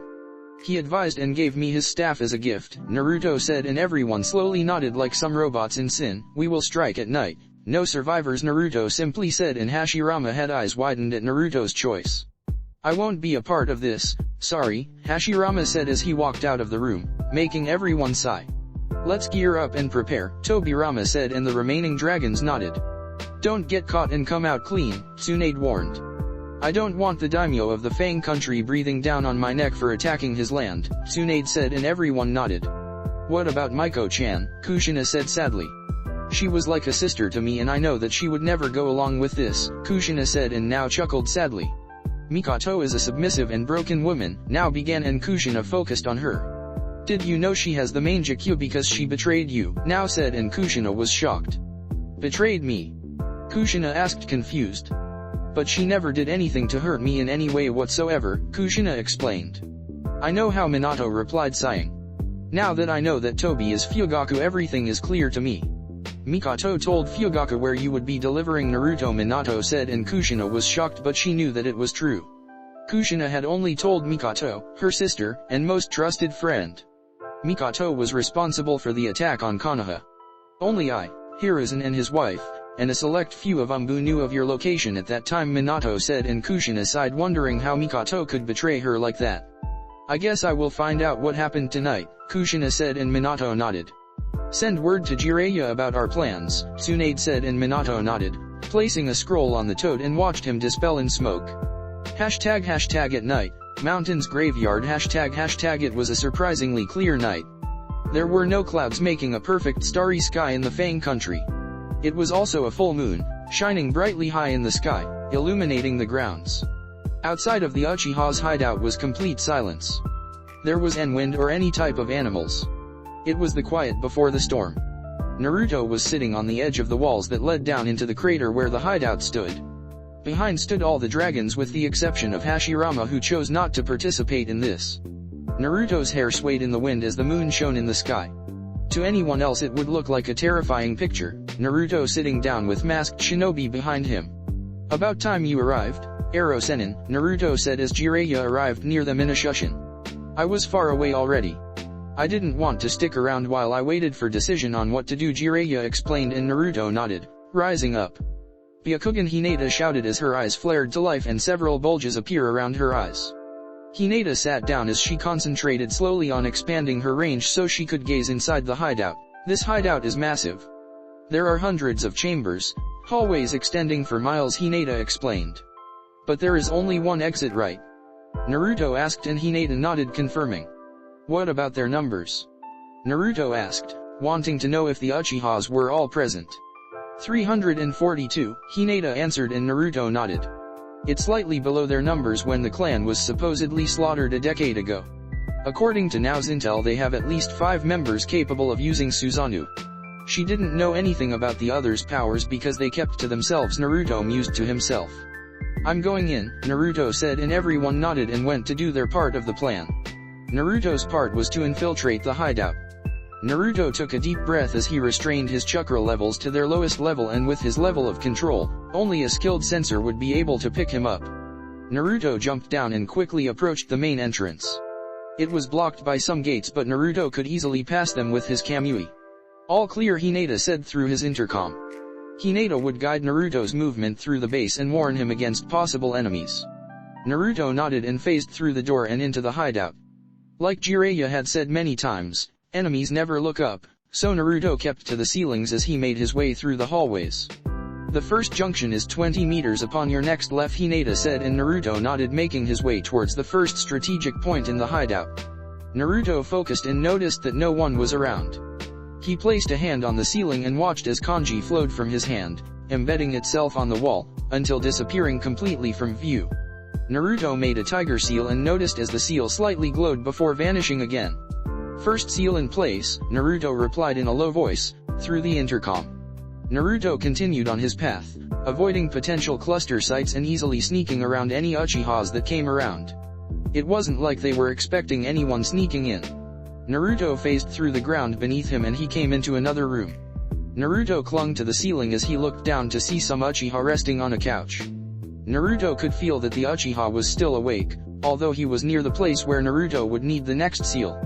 Wadesh, the Uchiha was about to yell when his screams were muffled by a swirling sound.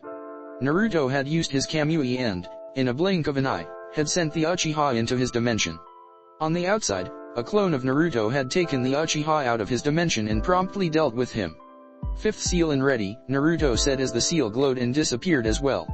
Naruto nodded to himself on a job well done and quickly sank into the walls as a couple of Uchihas stepped into the room. Where the hell is Ryu? Some Uchiha groaned. Maybe he's in the hall, the other replied as both Uchihas went searching for him. Naruto sighed in relief as he didn't want to set off any alarms, yet.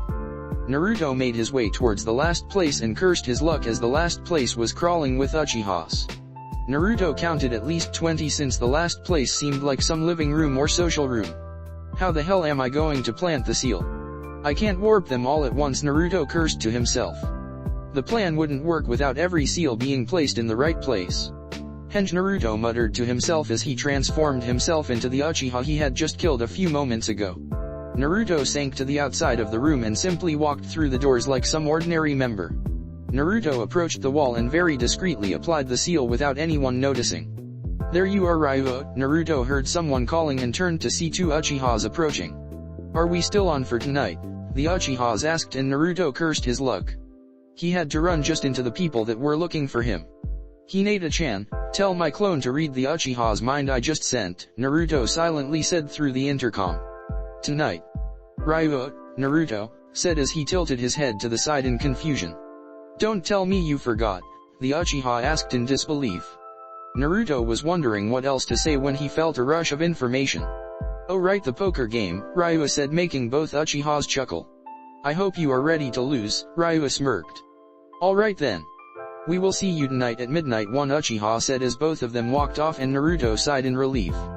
Naruto walked out of the room and once he was outside of everyone's view he simply swirled away of the hideout and arrived near Hinata and the others. Close call, Naruto said to out loud. All the seals are in place, let's get the rest of plan going, Naruto said. Hinata-chan, you're up, Naruto said and Hinata nodded as she took a deep breath and she sat down. Not even 5 minutes later Hinata had entered Sage mode with purple markings on her face. Senpo, Sekka no aim, Sage Arts, Petrifying Rain, Hinata said as heavy rain started to fall. 1. Mito, place a barrier around Hinata-chan since she's vulnerable when using this jutsu, Naruto said towards Mito as he looked towards Hinata who sat on the ground completely still. Naruto channeled chakra into his right hand and sent a beam into the sky. From the dark clouds of rain, several thunders roared as they lit up the night sky. Everyone turned to Naruto in confusion as his Kirin jutsu wasn't part of the plan. Just in case, Naruto said, and everyone did their part. We are ready, Tobirama said and Naruto nodded as he brought his right hand and made the tiger seal. Activate, Naruto said. Deep inside the hideout, the seals started glowing and the ground started vibrating slowly. Only a few seconds later, the whole cave started shaking. This place is caving, some Uchiha said as specks of dust fell from the ceiling. Everybody out, the Uchiha yelled and everyone started running outside so that they didn't get crushed to death. Little did they know that inside was still safer. We made it, some Uchiha said as he jumped outside, taking deep breaths. Rain, the Uchiha muttered as he looked up to see heavy rain and thunders. Some luck, the Uchiha thought to himself as the hideout decided to cave when it was raining. Are they all out? Naruto asked towards Hinata, who nodded. Naruto made another tiger hand seal and activated an explosive tag he left at the entrance of the cave. With a loud explosion, the only entrance to the cave had been completely sealed off. Arg, some Uchiha yelled, making everyone look towards him. Sabakutaiso, giant sand burial, Gaara said as several Uchihas were enveloped by sand that rested beneath their feet. With the confusion on the hideout caving, they didn't notice that the whole earth beneath their feet was actually sand. The Uchiha were simply crushed to death. We are under attack, some Uchiha yelled, placing everyone on high alert. Every single Uchiha had their Sharingan blazing and were looking for their enemies. Arg, another Uchiha yelled as he fell to the ground, trying to scratch something of his arms. Get it out, the Uchiha yelled in despair as he watched his right arm begin to turn gray and unresponsive. Everyone watched in shock as their friend squirmed in the ground until he remained completely immobile and gray, turned into stone. Arg, another one yelled as his arm began to turn gray as well. The Uchiha fell to his knees as he tried to ignore the pain. Another Uchiha decided to take matters onto his own hands and took out his blade. In a burst of speed, he sliced the dying Uchiha's arm off. The arm fell to the ground as it turned completely into stone. Arg, the Uchiha whose arm just got cut off continued screaming as he started turning gray. It appeared cutting off his arm didn't even slow it down. It's the rain, another Uchiha said as he noticed that the rain had chakra in it. Take cover, the Uchiha yelled, and no one questioned him. Some summoned their Susanoo shield, others took cover behind some rocks or the bones that were on the grounds, and the others rose some kind of mud walls to shield them from the rain. We managed to take out almost half, Tobirama said. They still watching from above the walls. Hinata's rain and Gaara's sand took out almost half of the members since they were all caught off guard. Let's finish the rest. Me, Tobirama and Minato will go in first, Naruto said as both blondes and Tobirama jumped down, landing in the crater. The whole ground was riddled with Hirishin seals and, as such, the remaining Uchihas never knew what hit the Hirishin flying thunder god / Tobirama said as he appeared next to an Uchiha with his Raijin no Ken, thunder god sword, extended. The Uchiha's head simply slid down his neck and hit the ground with a thumb sound. The head hit the ground but Tobirama was already gone. Raiznan, Minato said as an Uchiha was blasted back. Another Uchiha took the opportunity to attack Minato but only sliced air as Minato appeared behind him and slit his throat. Naruto flashed into the middle of 5 Uchihas who felt in appear. The Uchihas raised their swords and kunous. As the Uchihas were preparing their strike, Naruto flexed both wrists as long black metal blades erupted from both his palms. Naruto extended both blades forward as he spun around, quickly killing all 5 Uchihas at once. Before the blood could even touch him, he was already gone. I know that you are there, come down, Mikato said with her Mangekyo glowing in a red rib cage around her. Mikato watched as one shinobi jumped down from the roof and landed in front of her. The shinobi bore blood-red samurai-styled armor with dragon symbol emblazed in the chest plate. The shinobi had long red hair and had an equal-colored mask covering his face. You can take your mask off. I know who you are, Kushina, Mikato sadly said and watched as the shinobi's mask fell to the ground, revealing Kushina, who had a sad expression at seeing the person she considered a sister. I don't know how you are alive, but it's good to see you again, Mikato said smiling. Did you really tell Fugaku where I was giving birth? Kushina said with a neutral face. Mikato only nodded. Why did you do it? Kushina asked, frowning. I thought we were like sisters, Kushina said. What would you choose, Kushina? Mikato asked, but Kushina was confused. Minato or Konoha, Mikato added, and Kushina remained silent. I chose to stay by my family's side, but now I regret it, Mikato sadly said. You can put all of this behind and come with us. It's not too late, Miko-chan, Kushina desperately said, and Mikato gave a hollow chuckle. Always the forgiving heart, Mikato said smiling as her eyes glowed and her Susanoo increased. An arm sprouted from her Susanoo and a red saber appeared in its hand. Futon no Yorawi, wind armor, Kushina said as her body became surrounded by a ghostly white aura. Mikato swinged her sword but caught only air as Kushina was long gone. Her wind armor drastically reduced wind resistance, allowing Kushina a large boost in physical speed. Kushina said as she channeled Churka through her katana, giving it a blue hue. Kushina flicked her blade and released a blue wave. Mikato brought her saber and simply broke it like nothing. Mikato's Susanoo raised her saber and was about to swing it down when several golden chains sprouted from the ground, wrapping itself around her arm and pinning her Susanoo to the ground. Miko-chan, stop this, Kushina pleaded, but Mikato just smiled sadly as she blurred through hand seals. Katon, Gukaku no Jutsu, great fireball technique, Mikato said, taking a deep breath and unleashing a torrent of flames. The flames washed into the ground but only hit Kushina's afterimage. Kushina's sword glowed a brighter blue as she reappeared next to Mikato's Susanoo and sliced its arm off. The Susanoo's arm fell to the ground and simply faded from view as another one was born. Mikato dropped her Susanoo as the chains fell to the ground and retracted back into Kushina. Kushina flexed her blade forward and channeled a large amount of chakra through her body. Dragon dive, Kushina said as she exploded from her location, flying forward at blinding speeds towards Mikato. Mikato smiled sadly as her Manjikyu pattern seemed to change. Kuro no Suo, god of time, Mikato thought to herself as her eyes pulsed. She saw Kushina begin to slow down until she stopped. Mikato looked around and even the rain seemed to stop and over in the air. All around her, everything had come to a halt. I'm sorry, old friend, I hope you can forgive me, Mikato sadly said as she placed herself right in front Kushina's sword. Why do you wish to die? Naruto asked as he suddenly appeared next to both women. Mikato's eyes widened when she saw Naruto. How can you move? My ability can slow down time to the point that everything stops, Mikato said, surprised. I can do something similar, so I easily felt what you were doing, Naruto chuckled, and Mikato was surprised to see another time-related ability.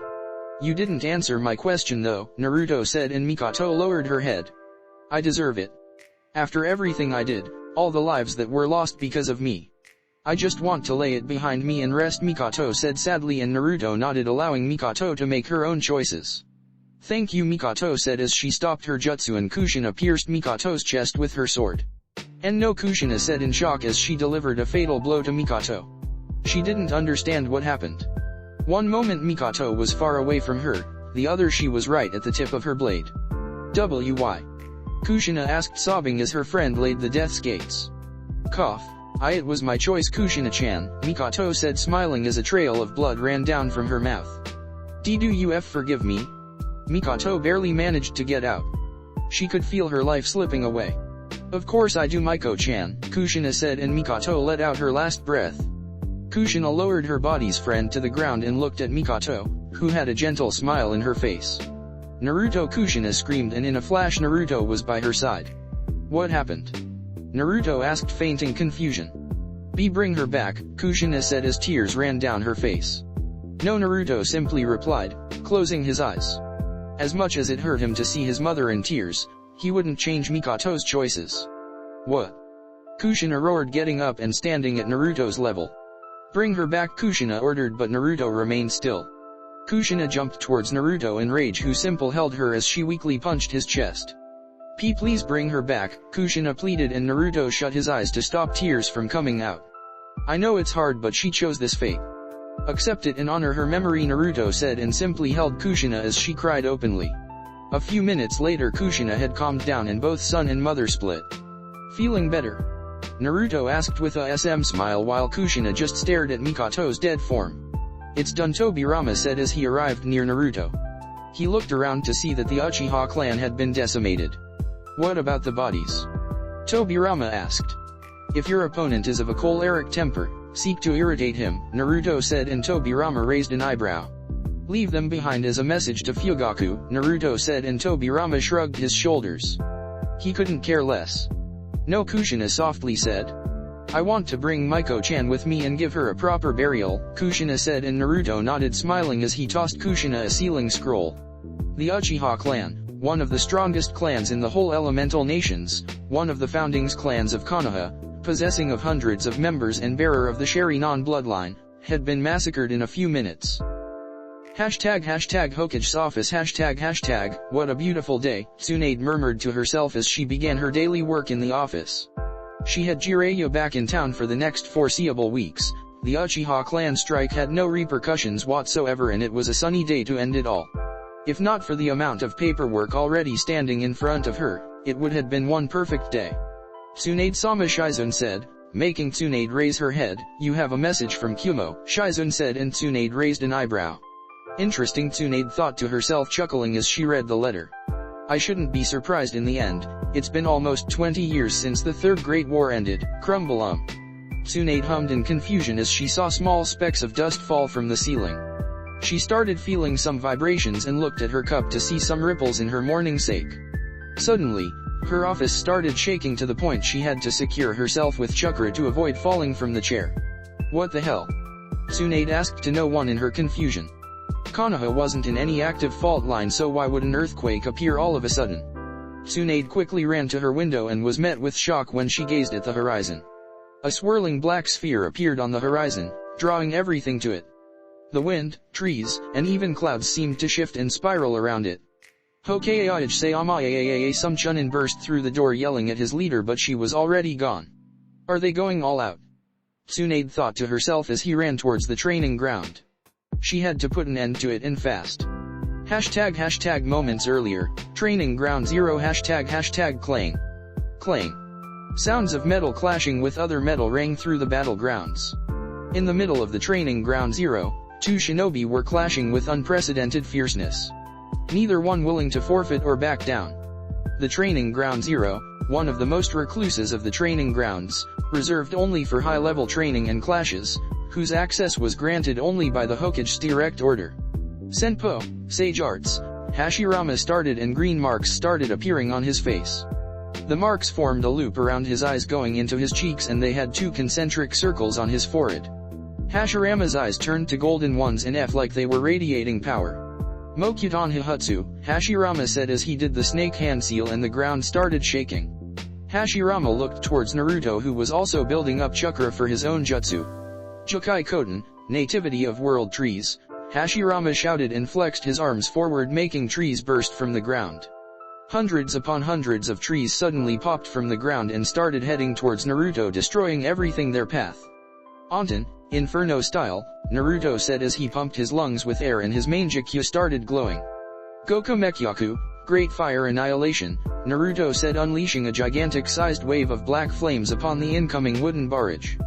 Naruto unleashed fire so hot that it scorched the ground and the trees were instantly vaporized upon contact. Naruto's eyes glowed as his Susanoo formed itself around him. A silver scythe appeared from the ribcage as it sliced off a wood branch that tried to flank Naruto from the side. Naruto dropped his Susanoo and cancelled his fire jutsu and watched as Hashirama's jutsu was reduced to nothing more than black ashes on the ground. Mokuton, Kajukai Korin, advent of a world of flowering trees, Hashirama said as more trees were born from the ground. The trees grew into huge heights until they started blooming into beautiful pink flowers. They were exactly like roses, beautiful and yet deadly. As the flowers bloomed, a thick yellowish mist enveloped the whole field. The flowers had released their pollen that spread through that battlefield. Anyone that inhaled even the smallest amount of it would be rendered unconscious. Katon, Gon Raise Non, Great Flame Raise Non, Naruto said as he unleashed his attack in the middle of the forest. Hashirama was forced to jump into safety as the ground around him erupted in a maelstrom of fire.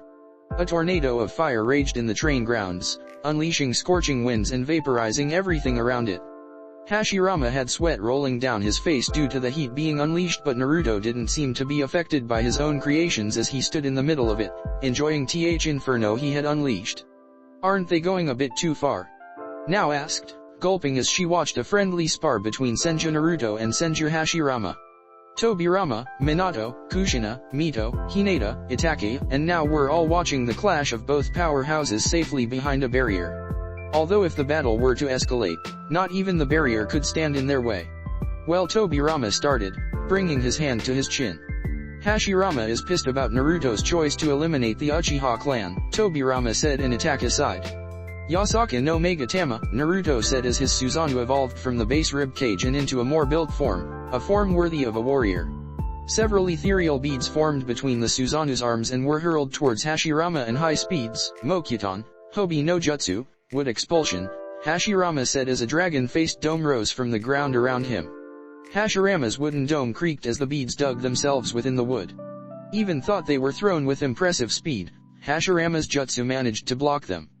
Senpo, Mokyutan, Shinsa Senjo, drew several thousand hands, Hashirama shouted, clasping his hands together as a titanic, many-handed statue appeared. The whole training grounds quaked as the statue burst from the ground and stood in front of Naruto. The statue had such magnitude that it put the Baijuyo to shame, it easily toppled mountains in terms of height. I think you might be right, Tobirama said, looking at the monstrous wooden statue in front of him. Tobirama felt like an ant before the statue in front of him. This was Hashirama's most powerful jutsu, one that could cripple even Baijuyo and the very one that destroyed Madara's Susanoo back during their last battle. We should leave now, hurriedly said as she couldn't even see the top of the statue from her position on the ground. To think Hashirama could have this level of power. I agree, Tobirama said, and no one needed to be told twice. Damn, he's going all out, Naruto thought to himself. He chuckled at the good time he was having. It wasn't every day he was forced to use his most powerful jutsus. Kurama was simply watching the show from his host's body. The last time he saw DHA wooden thing, the statue picked him up like some rag doll. Juryatun, gravity release, Naruto said, pointing his right hand into the air. Purple chakra started swirling in his hand. Moments later a pitch-black sphere formed on his palm, the size of a football. Around the sphere, series of white rings started appearing, orbiting the black sphere. The rings started aligning themselves into a one disc-like shape around the orb. It seemed that Naruto had a black planet in his hand with planetary rings around it, either that or a black hole. Dai Raisin Ring, great spiraling ring, Naruto said. He released his jutsu, who simply levitated, heading straight for the statue. The moment the black sphere touched the wooden statue, all hell broke loose. The training ground exploded in a maelstrom blackness. Fierce winds raged on, pulling everything towards the black sphere.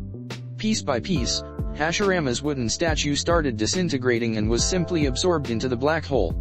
Any strike that the statue might do was simply redirected and pulled into the sphere's gravitation pull. Mito had her eyes widened at the magnitude of the jutsu.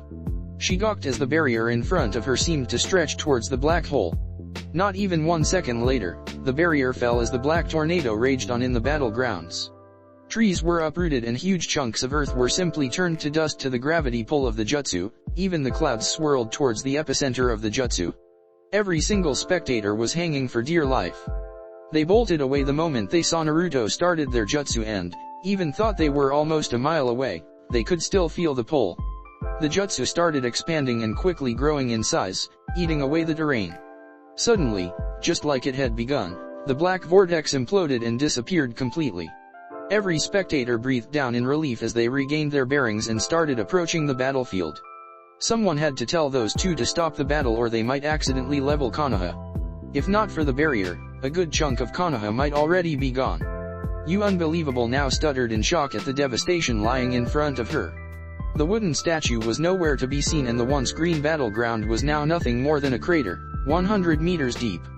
They spotted Naruto at the edge of the crater and made their way towards him. And I thought I was strong, these two are on a whole different level, now thought to herself in shock. Hashirama's skill with the wood element dwarfed even Fugaku's mastery. Mito started wearily, where is Hashirama? Mito asked, worried as she didn't see or felt her husband anywhere on the battlegrounds. Naruto used his Kamui and simply dropped Hashirama on the ground, unconscious. I had to warp him into my dimension, otherwise he wouldn't survive, Naruto said, and Mito thanked him, bending down to check up on Hashirama. He really must have been pissed to fight you to the point he passed out, Minato chuckled while Naruto just shook his head. It was better this way. Let him release his hate on me, Naruto said as he watched Tsunade arrived at the training field with an expression that promised pain. What? Tsunade had eyes bulging out at the state of the training ground, if it could be called that at this point. What the hell were you thinking taking things to this level? Tsunade roared while everyone cringed at the sound spike. It had to be done, Naruto simply replied and gulped as Tsunade approached him. You could have destroyed Konoha with your spar, Tsunade said, putting an emphasis of the word spar. We know what we were doing, Baa-chan. You worry too much, Naruto said, waving Tsunade's concern off. I will even sweeten the deal, Naruto said, making Tsunade raise an eyebrow in surprise. On Mayatan, yin-yang release, Naruto said as his eyes turned silver and started glowing. Jikin no Suna, sands of time, Naruto said, flexing his right arm towards the destroyed training ground. Everyone's jaw dropped as the training ground seemed to be reverting back to its initial state. The crater started filling itself with rock, trees were born out of nowhere and were rooted to the ground. As the crater closed, a vast sea of grass filled the grounds. The training grounds were back as if nothing had happened to begin with. Amazing now breathed out as she watched everything revert back. Such mastery of yin and yang release, Itachi thought to himself, analyzing Naruto to the detail. He had just used the rawest form of chakra manipulation and yet, he seemed normal, like said jutsu was just another one. To him, perhaps it is, Itachi mused in thought. There you go. All back to normal, Naruto said, and Tsunade only nodded dumbly as she heard the birds chirping in the trees. Maybe I had too much sake already, Tsunade thought to herself as she turned around and simply walked towards her office.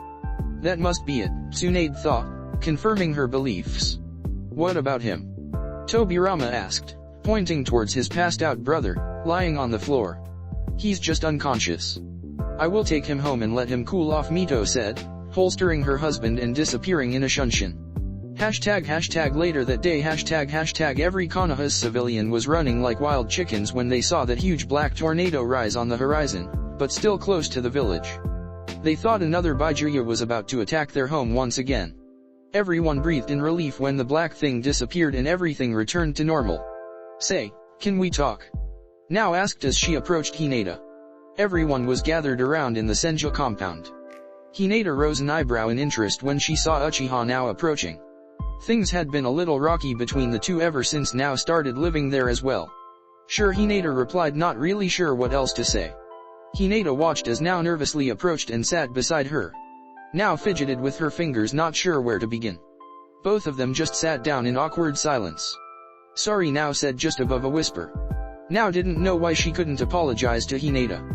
It's not like she did anything wrong, well, except for trying to kill her. Come again? Hinata asked as she didn't understand what Now had said. Sorry for trying to kill you, Now said, looking down and avoiding Hinata's eyes. Hinata just smiled and turned towards Now. Okay, Hinata replied, and Now did a double back. What? Now asked, surprised by her reaction. Just like that. You said you were sorry and you already helped us, so no harm done. Besides, everyone deserves a second chance, Hinata replied, smiling. Now was suddenly so overjoyed that she jumped forward and hugged Hinata with all her might. This is awkward, Hinata thought to herself when she heard sniffling sounds coming from Now. Are you alright? Hinata asked with concern in her voice. She never expected Now of all people to cry on her shoulder. Now always seemed like nothing ever affected her. Why yes, thank you, Now said, breaking the hug and cleaning her red and puffy eyes. It's just, my life was a nightmare ever since I was born. My parents died when I was still young. I was only 4 years old and I can barely remember their faces. My sister did the best she could to take care of me, but it wasn't the same, Now began, looking at the ground while Hinata just listened.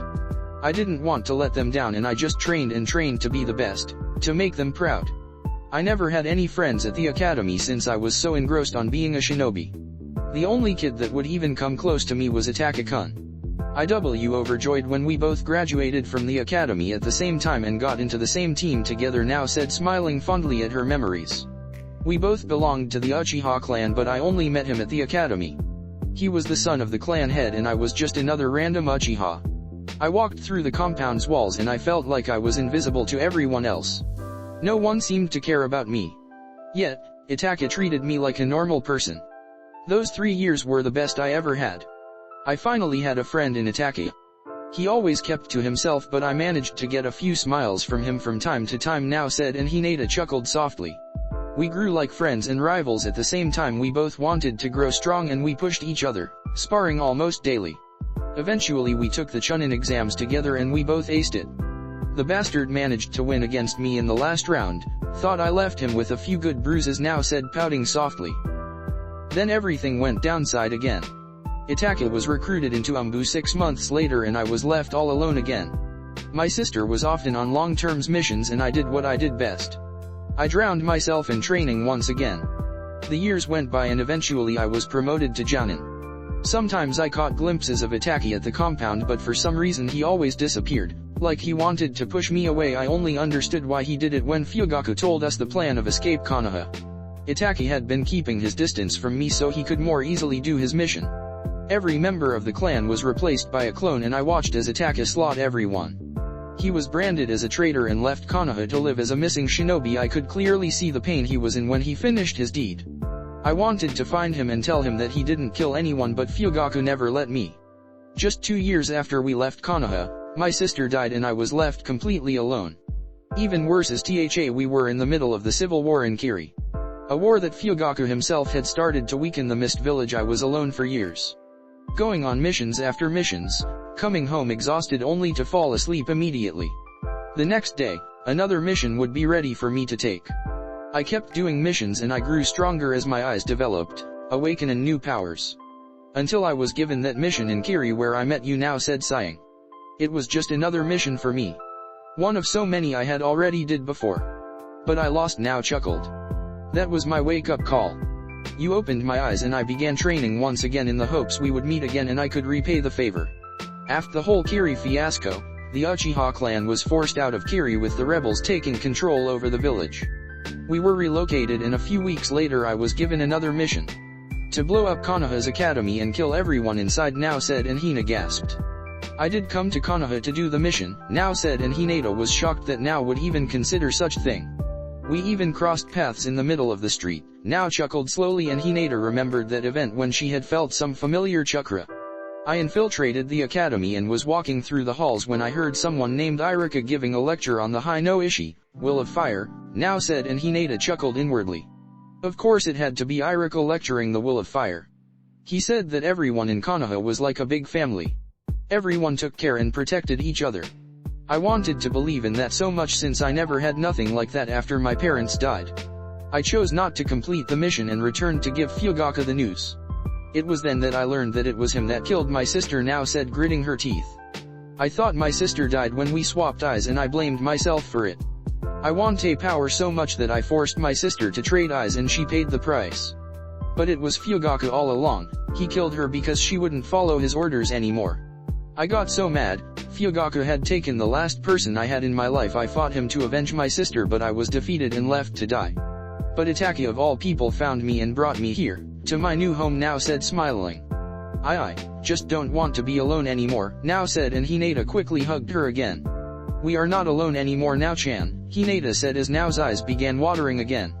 You have a new family now and you have Itachi back again, Hinata said, and both split apart. Thank you, now said, smiling.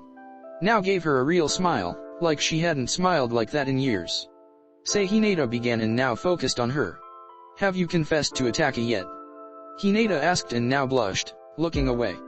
Hinata just giggled at her newest friend, easing the ambient. And no, now stuttered out her answer. Why not? Hinata asked, confused. What if he doesn't like me? Now asked slowly. She couldn't handle rejection right now. He was willing to beg to Naruto to save you, Hinata replied, smiling, and now was surprised. Itachi might have not inherited his clan's arrogance, but he had pride on his own way. And for him to be willing to beg so that she be saved. You think he likes me? Now asked, slightly blushing. She felt like she was a schoolgirl again. Like she had felt when she told her older sister she liked Itachi, a few years ago. I know he does, Hinata said, and now nodded. What should I do? Now asked, panicking, and bringing her hands to her warm cheeks. She never had any female friends to talk about things like this. And talking to her older sister wasn't exactly the same thing. This is what you will do, Hinata said, and she whispered into Nao's ears. Hashtag with Naruto and Itachi. Hashtag Naruto and Itachi were eating peacefully together at the kitchen when Itachi suddenly shivered. You alright? Naruto asked when he noticed Itachi suddenly shift uncomfortably in his chair. I feel like something bad is about to happen, Itachi said, making Naruto raise an eyebrow. Suddenly the kitchen's door opened and both Hinata and Nao walked in, giggling like crazy. That can't be a good thing, both Naruto and Itachi thought to themselves, gulping as they watched the two girls approach. Up boys, Hinata said, and both Naruto and Itachi rose from the table. Hinata's voice didn't left much margin for disagreement. Now Chan, Hinata said, getting her attention. Activate your Sharingan and do as I, Hinata said, and walked forward until she was face to face with Naruto, who was wondering where this was going. Now nodded as her eyes changed into blood red as she focused solely on Hinata. Hinata looked Naruto dead in the eyes as she cutely bit her bottom lip in anticipation. Hinata reached for Naruto with her hand, brushing his golden hair out of the way, her hand softly caressing his right cheek. getting a small purr due to his sensitive whiskers. Hinata smiled as she wrapped her arms around his neck and felt Naruto's own arms wrapping themselves around her waist, pulling her closer. Hinata could feel his hot breath. They were but an inch apart. Of course, ramen, Hinata thought to herself, smelling his breath. She leaned in, closer and closer until their lips grazed together. Hinata looked Naruto in the eyes as she closed her own. She leaned in firmly yet seductively and their lips met. Hinata could feel Naruto's quick inhale, pulling air from her lungs. Naruto pulled her closer, holding her tightly, feeling the race of her heart, the softness of her lips and her intoxicating smell. Hinata had completely forgotten about now as both of them were in their own world. Their lips started pulling apart but both remained in each other's arms. Their breathing came out in short and in quick gasps as the world around them began to slowly come back into focus. Wow. Naruto breathed out while Hinata just hummed in his chest, until she remembered the purpose of all of this. Cough. Hinata cleared her throat trying to clear the ambient after such public display of affection. Thumb. Both Uchihas fell to the floor with a small trail of blood on their noses. Those two are made for each other, Naruto replied chuckling. Yes they are. Kukyukyuku, can you picture the awkward position they will wake up? Hinata chuckled evilly as she eyed both unconscious Uchihas on the ground, with now lying on top of Itachi. Naruto looked down at his waist, then he looked at Hinata who raised an eyebrow and finally he looked back to his steaming bowl of ramen. Having decided on his choice he took Hinata's hand and dragged her away. Where are we going? Hinata asked confused as she was being led by Naruto somewhere. We are going to have sex, Naruto simply said. Okay. Hinata replied confused while Naruto nodded his head. You can't kiss me like that and not take responsibility, ## next day, Hokage's office ##, thank you all for coming, Tsunade said as she looked at the 5 shinobi in front of her. Senju Naruto, Senju Hinata, Tenten, Narushikamaru and finally Rock Lee. All 5 Chunins were standing in perfect stance in front of their leader. Yesterday I received a letter from Kumo with a very interesting proposal, Tsunade cryptically said, raising a few eyebrows in a particular brushy one. Kumo sent us a letter inviting us for the Jounin exams as they decided to host them, Tsunade said and Naruto was surprised. I've never heard of Jounin exams. Are they like the Chunin exams? Naruto asked curious and Tsunade smirked.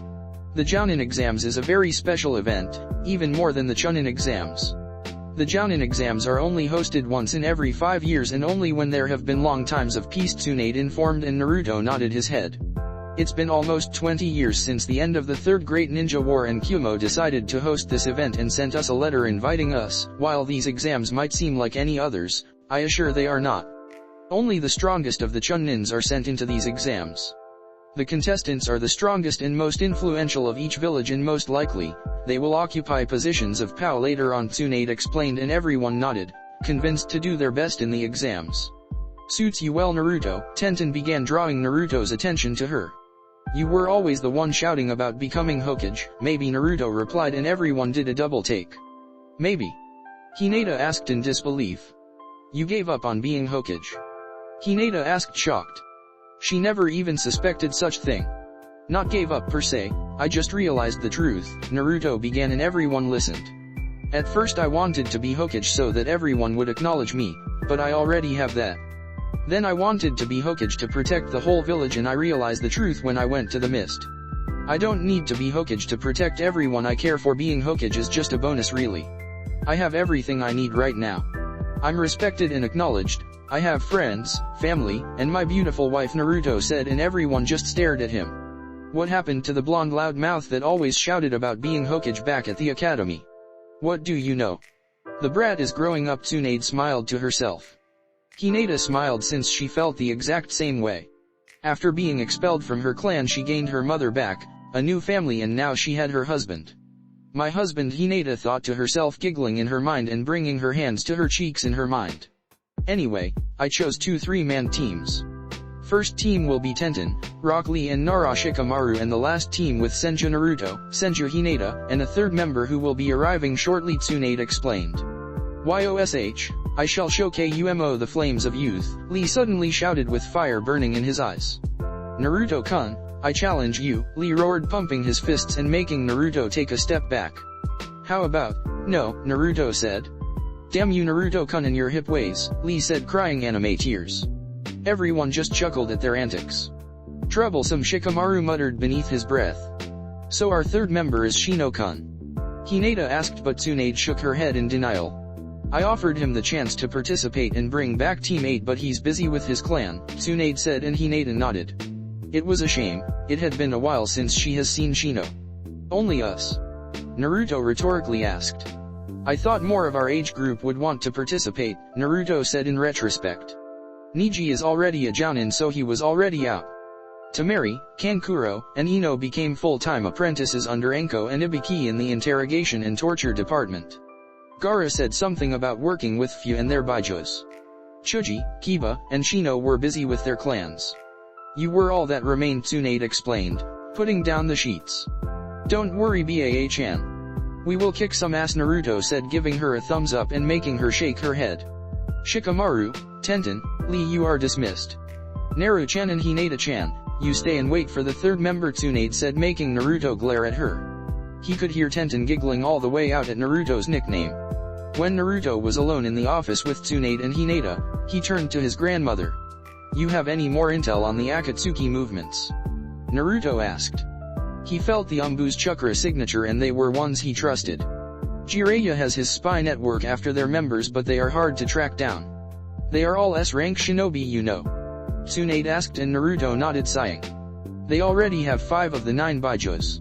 Only the Hakusabi from Kumo, me, Gaara and Fu remain, Naruto said, and Tsunade raised an eyebrow.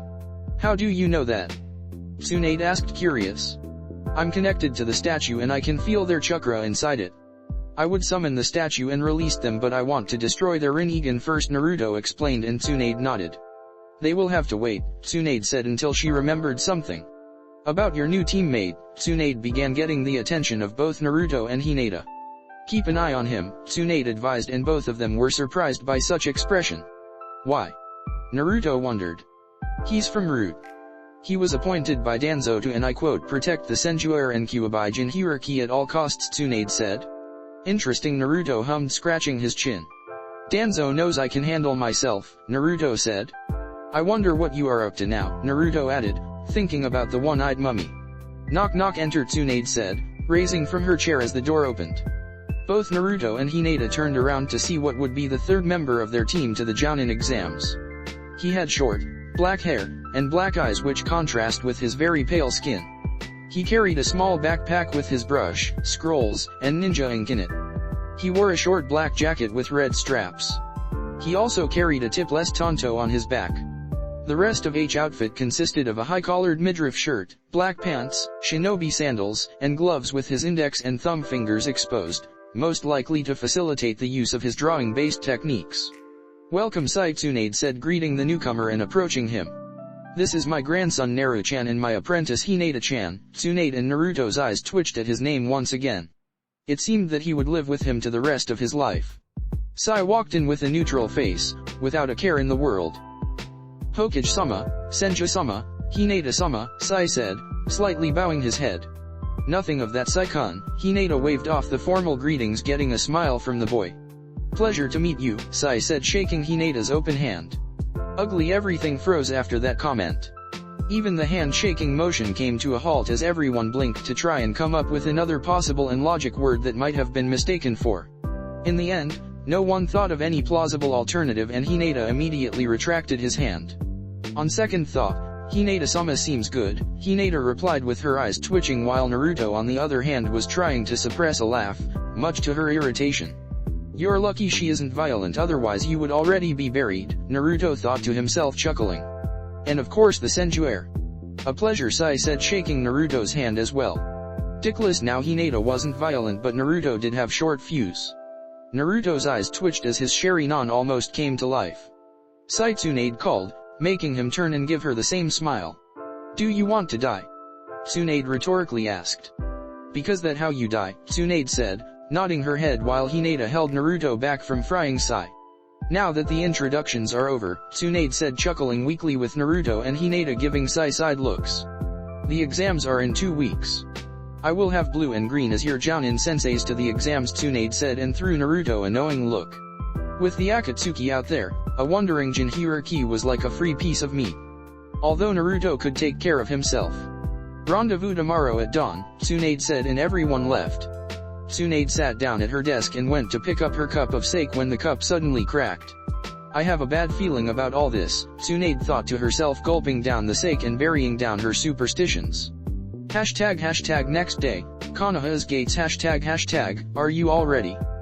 Blue, Tobirama, asked towards the 6 shinobi in front of him. Hinata, Naruto, and Sai formed one team while Shikamaru, Lee and Tenten were the other one. Accompanying the two teams was the Blue Dragon, Tobirama, and the Green Dragon, Hashirama. And you are? Tenten asked the masked man. I will be acting as your Jounin sensei during the exams while Blue takes Naruto's team, Green replied. What is up with the mask? Tenten asked, suspicious. The mask serves its purpose. Our identity is an S-class secret only known to the Hokage in our group, Blue explained, and Tenten hummed and thought.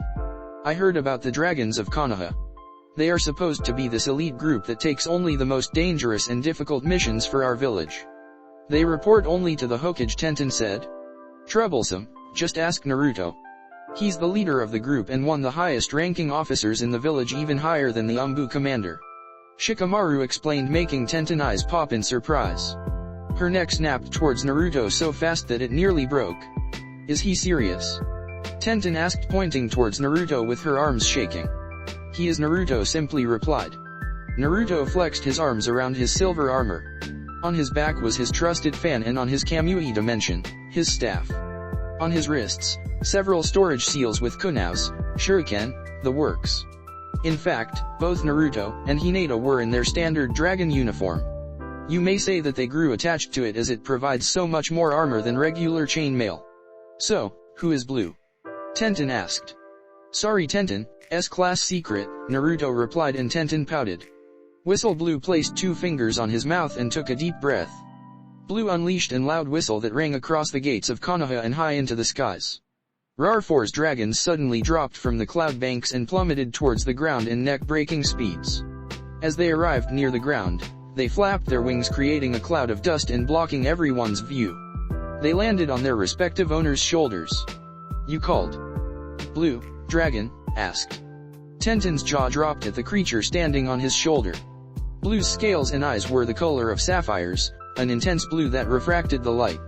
His talons and spikes on his neck, back, and tail were a dull blue. Like all dragons, he had white, sharp, knife-like, meat-shearing teeth. His body stature could be inferred as very aerodynamic and built for flying. /N, check profile for picture of all dragons. Keep your eyes open in the sky for possible ambushes, Blue Tobirama said as the dragons left their owners and returned to where they belonged, the skies. Is that a dragon? Tenten asked in disbelief. She had only heard of dragons on books and fairy tales. But to see one here, alive and talking. Perks of the group, Blue Tobirama said, smirking behind his mask while Tenten just pouted. The little thing, although had a feral look, looked adorable to her.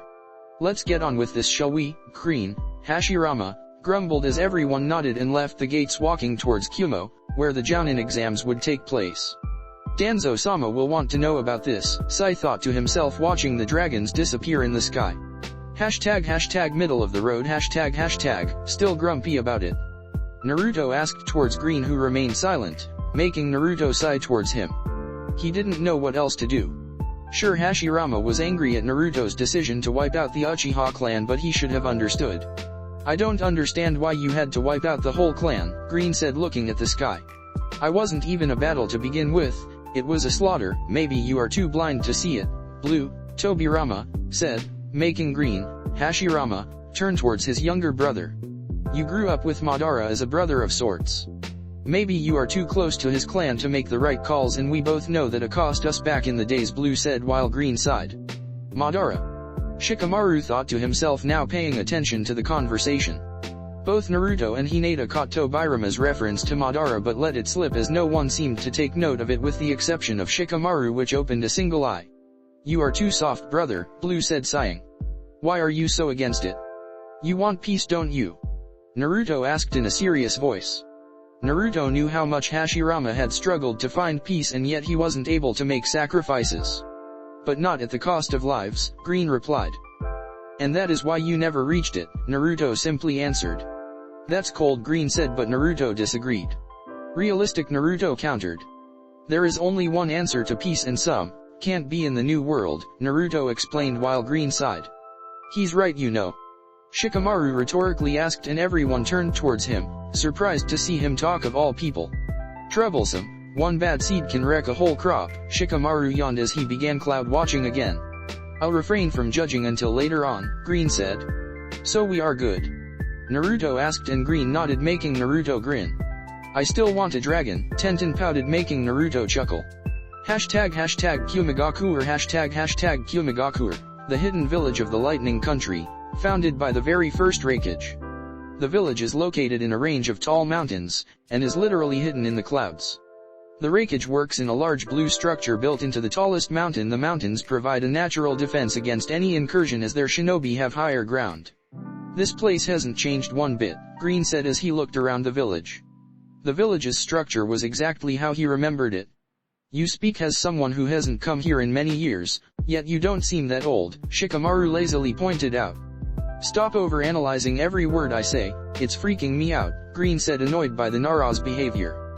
What he didn't know was that both Blue and Green had sparked Shikamaru's curiosity, and that was never a good thing on a Nara. Hi Shikamaru waved him off as he yawned loudly. Damn kids, Green thought to himself, crossing his arms in surrender. Yosh Lee yelled with fire in his eyes. Let's show them the flam dash. Smack. Lee dropped to the ground as Blue had hit his neck, effectively knocking him out. What did you do to Lee? Tenten yelled as she rushed her fallen teammate. He was loud and annoying, and the exams only start in 2 days, Blue said and walked off into his room at the hotel. Everyone had their own separate room with Naruto and Hinata sharing their own. Hashtag 2 days later hashtag first exams of the Jounin exams begin. Steps were heard echoing along a dark corridor. The walls were made completely out of dark stone and it was almost pitch black if not for a couple of torches that provided some much needed light. The person walked calmly through the halls, complete undisturbed by some background noises that could be heard. The person stepped forward into some light allowing some features to be displayed. The man appeared as a frail, old man, who was walking with a cane in his left hand. He had black, shaggy hair, and his right eye was bandaged. He has had an X-shaped scar on his chin ever since his youth. He wore a white shirt, with a black or dark gray robe over the top of it covering from his feet, to just over his right shoulder. The robe conceals his right arm which was bandaged, and covered with 3 big golden braces. The man kept walking forward until he reached what resembled a reception desk. It seemed somewhat strange to find a reception desk in what clearly resembled catacombs, but he didn't seem surprised. Danzo-sama, what can I do for you? The man behind the desk asked, bowing to the elder. I wish to speak with one of the inmates, Danzo simply said in a monotone voice. Of course. Which one? The receptionist asked and Danzo approached him, whispering the inmate's name. I'm afraid that he's under special circumstances. Hokage-sama has forbidden any visitor, the receptionist explained weakly. I trust that won't be a problem, right? Danzo asked, his voice betraying none of his displeasure. Although his voice was calm, it was far enough to scare the poor receptionist to death. Of course not. Right this way, the receptionist said, gulping, and leading Danzo towards the right cell. Here we are, the man said, and Danzo stepped forward, peering into the cell. Leave us, Danzo ordered, and the receptionist quickly obeyed, proceeding to bolt from there. Danzo shifted his attention back to the man inside the cell. The man was clad in simple gray jumpsuit. The particular thing about this man was that he was missing his right arm. What pitiful state you're in, Hayashi, Danzo said, and the man inside the cell opened his eyes to reveal the Byakugan. Come to gloat, Danzo? Hayashi asked weakly. He was a broken man, everything he ever fought for had been stolen from his hands. Hardly, Danzo replied before taking a good look at him. Hayashi was huddled in the corner, concealed by the shadows. I've come with an offer, Danzo explained. Really? Hayashi asked suspiciously. And what could you possibly offer me? Hayashi asked, somewhat amused by the man's attempts. You should be more grateful. Tsunade wanted to ship you away to the blood prison, Danzo said, and shiver ran down Hayashi's spine. As to my offer, how about your clan back and justice against those who put you in here, Danzo offered, but was met w laugh. Hayashi was laughing loud like some crazy man. You are delusional, Danzo. How exactly do you wish to accomplish such feat? Hayashi asked, amused. You still have faithful followers from the main house that occupy several positions of power in the village. All I ask is your and their cooperation and, in return, I will give you your freedom and clan back, Danzo offered, and Hayashi was about to laugh again when he saw the serious face of Danzo. You are serious? Hayashi stated, surprised. I don't joke, Danzo replied, and Hayashi started thinking. What are you planning? Hayashi asked seriously. All the laughter and the amusement gone. I shall tell you if you agree to my terms, Danzo replied. I accept, Hayashi said, and Danzo nodded and simply turned around, flicking something over his shoulder towards Hayashi. What's this? Hayashi asked as he snatched the small ball. It seemed like a food pill. Your freedom, Danzo said, and walked out, leaving Hayashi to his choices. Hayashi lost sight of Danzo and returned his gaze back to the pill in his hand. Making his choice, he globed it with a shred of hesitation and waited for the effects. Hayashi's chest started warming up and suddenly he clutched to his chest as pain shot through his body. Argh! Hayashi screamed as he felt his chest tithing up, making it almost impossible to breathe. Several guards rushed towards Hayashi's cell, but they were too late and simply found him lying on the ground, completely unmoving. One of the guards opened the cell and crouched beside him. He's dead, the guard replied, checking his pulse. He took notice as to how his single hand was clutching to his chest. Most likely a heart attack. Inform the Hokage and take him away, the Gua replied. Danzo smiled from the reception desk as he looked towards the receptionist, and his Sharingan glowed, erasing every evidence he ever stepped forth in the prison. Hashtag Senju compound, hashtag everything was rather quiet inside the Senju compound. It was to be expected since the loudest of the inhabitants, this being Naruto and Hashirama, had gone to Kumo. Naruto was going to participate in the upcoming Jounin exams while Hashirama and his brother Tobirama would pose as their senseis. The living room in the Senju compound was simple. Outfitted with a couple of individual couches and two larger ones. A few plants in the corners and a couple of paintings in the walls made the room livelier. 3 bookcases were also nearby the wall, providing a couple of books for passing time to anyone that so wished. Some books were about the Senju clan, their history, and deeds through the history, while others branched out from geography to general fiction. Jiraiya had been denied, rather painfully he might add if you ask him, his humble request to display his magnificent work on said bookshelf. Everyone in the compound was already of age, so having porn in the bookcase should be allowed. This were his thoughts when he approached his princess, who rewarded him with a well-placed, chakra-enhanced, punch. At least Tsunade had allowed him to place his first novel, The Tale of the Utterly Gutsy Shinobi, so it wasn't all bad. Tsunade walked into the compound and simply made her way straight towards the living room. Her only thoughts were of plopping down on one of those soft couches and maybe take a nap, or something. It had been a frustrating day to say the least. At this time it wasn't paperwork that plagued her dreams. No, this time was the Dem Council meetings. At least she had the decency to not send a shadow clone in her stead. First it was a request for further funding petitioned by the head nurse with both Shizun and Hinata's signatures on it. Hinata was smart enough to only sign it when she was away from the village. Shizun, however, wasn't so lucky and was on the receiving edge of a tired and pissed Senju. Next problem were those damned civilians always complaining about their rights.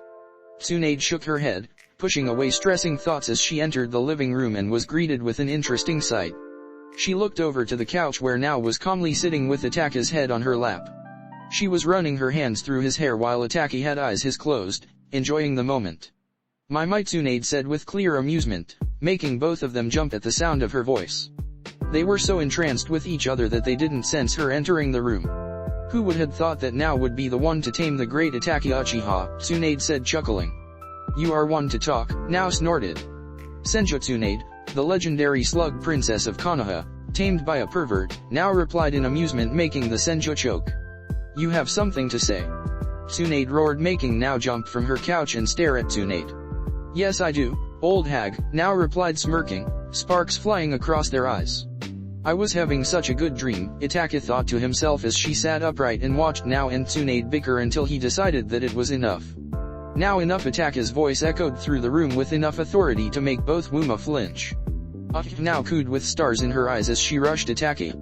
I love it when you take charge, Now said, hugging Ataka while Tsunade gasped like a fish out of water. I don't even want to know, Tsunade thought as she looked over to both Uchihas and then to another couch. You don't intend to cuddle or do any display of affection, right? Tsunade wondered. It was common sense to keep public displays of affection somewhat restrained, but Uchihas were strange people. "You are safe, Hokage-sama," Itachi said while now pouted but remained by his side. "You don't have to call me that in here, Itachi. Besides, officially you are still a missing shinobi," Tsunade explained, sighing in comfort as she plopped down in one of the soft couches. "Respect is due where respect is due," Itachi simply replied in his traditional monotone voice. "By the way," Tsunade started, "what do you both intend to do now?" Tsunade asked, curious. "Honestly, I have no idea.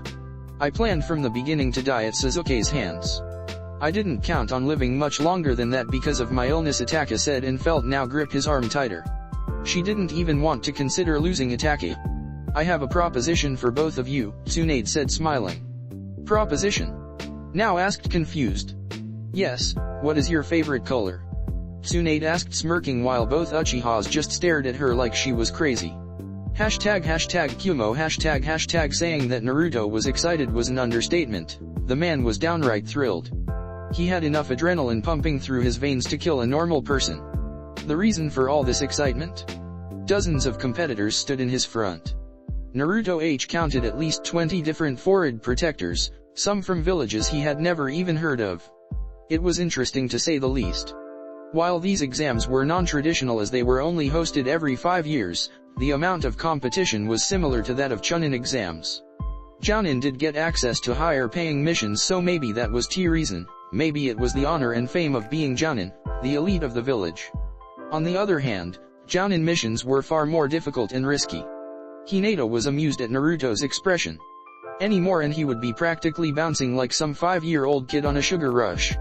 She was surprised when she saw the amount of competition. Tsunade did say this was a big event, even bigger than Chunin exams, but Hinata had underestimated it. Her Byakugan flared as she did a quick checkup of the competition. Only after a quick glance she could accurately guess just whose would most likely pass the earlier stages of the exams. Judging by chakra levels alone, everyone seemed normal with a few having bigger reserves, bearing high Jounin level. Although she and Naruto easily dwarfed anyone in there. She had big reserves, but Naruto's amount was insane. He was almost blinding to look at with her Byakugan focused on him. "I don't see what the excitement is all about," Kurama said from within his mind. "I sense no one of worth in here. It's not just about fighting powerful opponents, Kurama," Naruto explained. "Think about the jutsus we will see, the different taijutsu styles and weapons, and maybe some bloodlines," Naruto replied giddy while Kurama just sweat dropped. "It's starting," Hinata whispered, and Naruto quieted down almost immediately. His attention was drawn to the man walking into the stage. He was a fairly tall, dark-skinned man with a slightly bulbous nose, shaggy, white hair which covers his left eye. H wore a high-collared, sleeveless uniform with loose-fitting pants, bandages on his wrists and the one strap over one shoulder flak jacket of a Kumigaku or shinobi. He supported a bored look that reminded Naruto of Kakashi. "I've seen him somewhere," Naruto muttered to himself. "He was the Raikage's bodyguard during our Chunin exams," Hinata said. "I remember him now. I wonder how everyone else is doing around here," Naruto said out loud but was shushed by Hinata as Darui was about to speak. "My name is Darui and I'm in charge of the Jounin exams. I will be explaining how the exams will work, so pay attention as I will only say this once," Darui said, and everyone quieted down. Much like the Chunin exams, these exams will be divided into 3 sections. In the first stage we will be an evaluation of personal and team skills in different areas. The second stage will an objective-driven race with competitive action between the teams. The third and final stage will be a tournament much like Chunin exams. Any questions? What are the promotion specifications? Some shinobi yelled from the crowd. Only participants that reach the third stage are eligible for promotion, Darui explained. Any more questions? Darui asked but was met with silence. "Very well, proceed to the barracks for testing and good luck to all of you," Darui ordered and watched as the crowd quickly dissipated into empty grounds. ##at the barracks Naruto's team arrived at the testing grounds where the first stage was taking place. He could feel chakra being unleashed in waves and sound of metal clashing. He figured it was some kind of physical tests. What a drag. This was the random thought of the person standing behind the counter at the barracks. She seemed to be scribbling something in some piece of paper and had an obvious bored look. "They put me, a Jounin, doing this," the red-haired thought to herself and sighed when she felt another team approach. State origin, team number, and members, the red-haired female asked, not even bothering to raise her head to see the contestants. Konoha, team number 24, members, Senju Hinata, Senju Naruto and Sai, Hinata said, and the red-haired female instantly rose her head to see Hinata's long dark blue hair and her white eyes. Hinata, the red-haired female said, surprised to see her. Karui? Hinata asked in surprise. Haven't seen since the Chunin exams, Hinata said, and Karui nodded. And you brought Naruto as well, Karui said, greeting the blonde who waved. So, how's life around here? Hinata asked while Naruto sat on the ground, knowing very well where this was going. Sai looked at him with a puzzled expression. You'll see, Naruto muttered and pointed towards Hinata and Karui, who were already deep into their conversation. They were talking like they were old friends. Sorry about Yujito-chan though, Hinata said, and Karui gritted her teeth. Those zombie bastards will taste the tip of my blade, Karui snarled, and Naruto rose an eyebrow. If you are talking about Kakuzu and Haiden, then it's too late. I've already reduced them to ash, Naruto said, and Karui was surprised to hear that they have both been killed. You killed them? Karui was skeptical, but Naruto nodded nonetheless. She wanted to be the one to exact revenge and justice on them, but Naruto had gotten to them first. In the end it didn't matter, they got what they deserved. Serves them right for taking Yujito-chan. Thank you, Karui thanked Naruto, knowing that Yujito had been avenged. Anyways, Karui said as she started writing the details in her notebook and took a small disc with a number on it. Here is your number, wait for your turn and good luck, see you around, Hinata replied, and Naruto's team walked off and into the testing grounds. Hashtag testing grounds, hashtag Naruto, Hinata, and Sai entered through the stone's gates and arrived at some huge arena. There are huge stones walls surrounding the earth grounds. To Naruto's left there was what seemed to an obstacle course. Behind that was a small forest and Naruto course tons of booby traps spread all around the trees and ground. Welcome, the examiner said as the three contestants stopped near him. The first stage of these exams consists of an advanced obstacle course, testing you in speed and strength. Additionally, you will be tested in Taijutsu, Genjutsu, Ninjutsu, and any Oth categories you choose for additional points. The final part will be a team exercise which consists in infiltrating an outpost located in that forest, the examiner explained, pointing towards the small forest not too far away. Teams with highest points will proceed to the second stage. Sounds simple enough, Hinata said, and Naruto nodded. Which additional categories are available? Sai asked with his smiling face, which seemed to scare the crap out of the examiner. Anything really. I myself am well versed in Taijutsu, Ninjutsu, and Genjutsu. Any other categories will be tested by my comrades, the examiner explained, and Sai nodded. Senju Naruto, the examiner called, and Naruto stepped forward. Your objective is to go through the obstacle course, collect a small flag at the end and return as fast as you can. Jutsus and or chakra enhancement are strictly forbidden. A sensor is monitoring these evaluations and any infraction means instant failure of the exams, understood, the examiner warned, and Naruto nodded. When you're ready, the examiner said, and Naruto stepped into the line. He did a quick overlook of the obstacle course and seemed pretty straightforward. Naruto bent slightly forward, bending his knees and waiting for the examiner's signal. He shifted his attention to some blonde-haired shinobi on the right side with his eyes closed and making ram seal. Start, the examiner said. When the sound of timer's button hit Naruto's ears, he shot forward, leaving a dust trail behind. A split second after start and Naruto had already arrived at the first obstacle, a simple wooden horizontal bar, raised 1.5 meters from the ground and followed by 3 more in quick succession. Naruto jumped forward, like a lion pouncing on his target. He placed both hands in the wooden bar for support. He coiled his arms and propelled forward using his arms. Having calculated the required amount of strength, he landed right past the 4 wooden bars, concluding the first obstacle in a single movement. Time, 1.5 seconds, Naruto didn't raise to his proper height before landing. He coiled himself again and blurred forward. His armor cringing, its metals plates flapping together with each step he took. Naruto raised his head slightly as he spotted his next obstacle, a solid, 10 feet high wooden wall that he assumed he had to climb. Naruto made a small push and jumped far enough for his right hand to latch itself at the top. The examiner's jaw dropped when Naruto lifted himself up with a single arm. Even the censor was surprised by the amount of strength displayed. Raising himself completely from the air, with a single arm and without proper grip, was nothing too easy to accomplish. Naruto grinned as he landed on the other side of the wall and proceeded. Time, 3 seconds. Naruto arrived at some vertical ladders, but these were made of rope instead of solid wood. Not thinking much about it, Naruto jumped as high as he could and latched himself into the ropes, proceeding to climb up without any difficulties. His coordinate was perfect. Time, 6 seconds. As Naruto arrived at the top, he spotted long, circular wooden beams, almost as large as tree trunks, leading down into the ground level.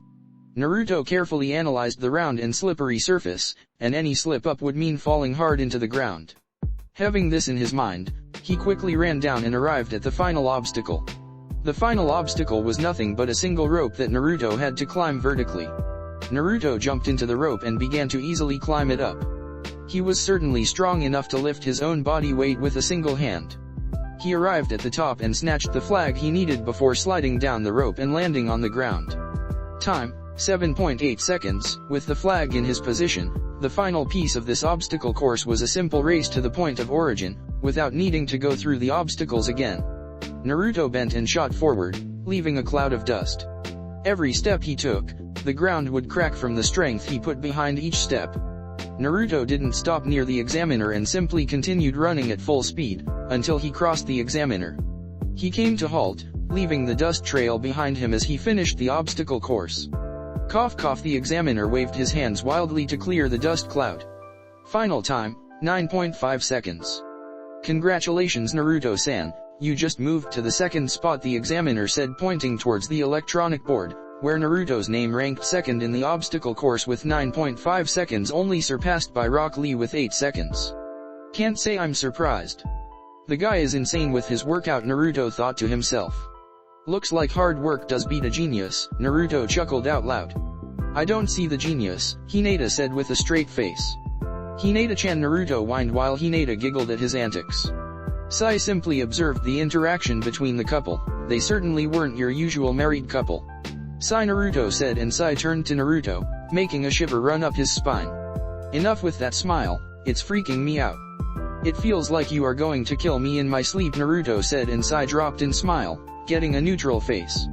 Naruto sighed somewhat and walked to the examiner's side and allowed Sai and Hinata to take their turn. Hinata did her best but had the downside of most of her strength being by chakra enhancement.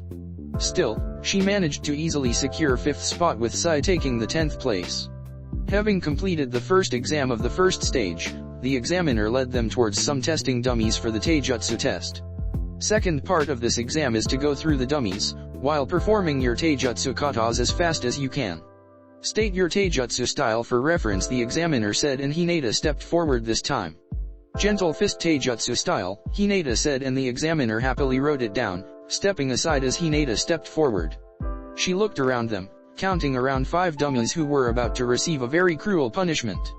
Is chakra allowed now? Hinata asked, and the examiner nodded. When you're ready, the examiner said, and clicked on his timer. Hinata disappeared from her position and began running through her katas. She didn't even seem to be touching with dummies. She did her katas with such grace that the proctor almost thought she was dancing. She appeared next to the examiner only a split second later, just in time to see all of the dummies crack at once. They burst into pieces and simply fell to the ground completely destroyed. Nothing bigger than half an arm had remained as the dummies seemed to have been severed in all joints. Amazing, the examiner said while Hinata just smiled at her success. She looked over to the scoreboard and watched as her name appeared in first place. Sai went next, and this time, Naruto's eyes were solely focused on him.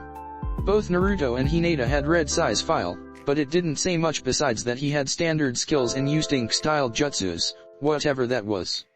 The only thing Naruto ever used ink for was seals. Naruto's eyes narrowed at the style that Sai had employed. It was ruthless for lack of a better word. Each strike had a purpose behind. There were no feints or anything else. Every strike was either to cripple or kill the opponent. It was a bastardized version of the Umbu style, a far more deadly version. Naruto went next and, although his style wasn't as refined as Hinata's, he still got the job done, finishing in second. Next portion is Genjutsu, the examiner said, and Naruto nodded, his Sharingan blazing to life. Naruto displayed some of the Genjutsu he knew. It wasn't really his thing. Unlike Atake, Naruto preferred to attack the enemy's body instead of his mind. Only Genjutsu he had actually even bothered to properly train was the Tsukuyomi, so that he could awaken the Susanoo. But that didn't stop him from claiming the first spot as well. Just because he didn't like it, it didn't mean he wasn't good at it. Both Hinata and Sai went next, but they managed to score even lower than Naruto. He didn't blame them though. Genjutsu was such an unpopular area that the few that had decent control were already a threat. I mean, look at Itachi. He can defeat an enemy using only Genjutsu. He doesn't even need to move from his place. Last section of this evaluation before the team exercise is ninjutsu, the examiner said. Finally, the good part arrives, Naruto said, rubbing his hands together while the examiner was tempted to take a step back when he saw the crazy glint in his eyes. And it wasn't the Sharingan he had seen. Why yes, the examiner coughed into his hand to suppress his shiver. You need to display a few non-elemental jutsu along with at least 2 natures, the examiner said, and Naruto didn't even give the chance to Hinata or Sai to step forward. He was that excited. What's first? Naruto asked. You decide, the examiner replied, and was surprised when he saw spinning ball of silver chakra in Naruto's hand. Raise non, Naruto said, and the examiner nodded, writing something about excellent shape manipulation. Shadow clone jutsu, Naruto said, placing his fingers in a T sign. A single clone popped into life. Naruto looked at the examiner and he nodded. Shadow clone explosion, the clone that Naruto created suddenly exploded, ripping a chunk of the ground. Very good. What are your chakra natures? The examiner asked. I have all 5 of them, Naruto said, and the examiner stopped writing to look at Naruto. The examiner blinked as Naruto simply nodded. Anyway. Please perform some jutsus for a nature, the examiner said, and watched as Naruto performed a single horse hand seal. Katongoka Mekyaku, Great Fire Annihilation. A barrage of fire was expunged from Naruto's mouth. It scorched the ground, decimating what little had remained from the previous wooden dummies. Why yes, excellent, the examiner replied weakly after witnessing the devastation. It seems fire nature is good. How about some lightning nature, and this time, keep it below S rank, the examiner said, and Naruto shrugged his shoulders but complete anyway. Raiden, Raryuadon, Lightning Dragon. Naruto's hands sparkled with blue electricity as a dragon erupted from his palms. The dragon roared before blurring towards Naruto's target and exploded, leaving behind a crater and sparks flying everywhere. Very good, Naruto-san, the examiner said, and Naruto stepped away, looking at the scoreboard where his name had claimed the first spot, and with a very healthy lead above the competition. Hinata went next and claimed the second spot, just a few points behind Naruto. Sai, the examiner called, and Sai stepped forward. Both Naruto and Hinata focused their attention solely on the third members of their team. Sai was an enigma to say the least. He was always throwing around that creepy smile of his. He never engaged in conversation with them. Sai just sat there, watching them unrelentingly like some statue. Rude shinobi were supposed to the ultimate soldiers. Trained from birth in the way of the shinobi, reduced to heaps of sweat with their training methods, hardened with blood and pain. They felt no fear, no regret, and no remorse. They were but tools to serve their master in his endeavors. They were prepared to lay down their lives for their master with hesitation whatsoever. Naruto was broken from his thoughts when he heard the proctor ask Sai to display his ninjutsu. Naruto raised an eyebrow as Sai sat on the ground and took a simple scroll, a brush, and a bottle of what Naruto figured to be ink. Sai slowly dipped his brush in the black ink and, in the blink of an eye, he had painted a lion on the scroll.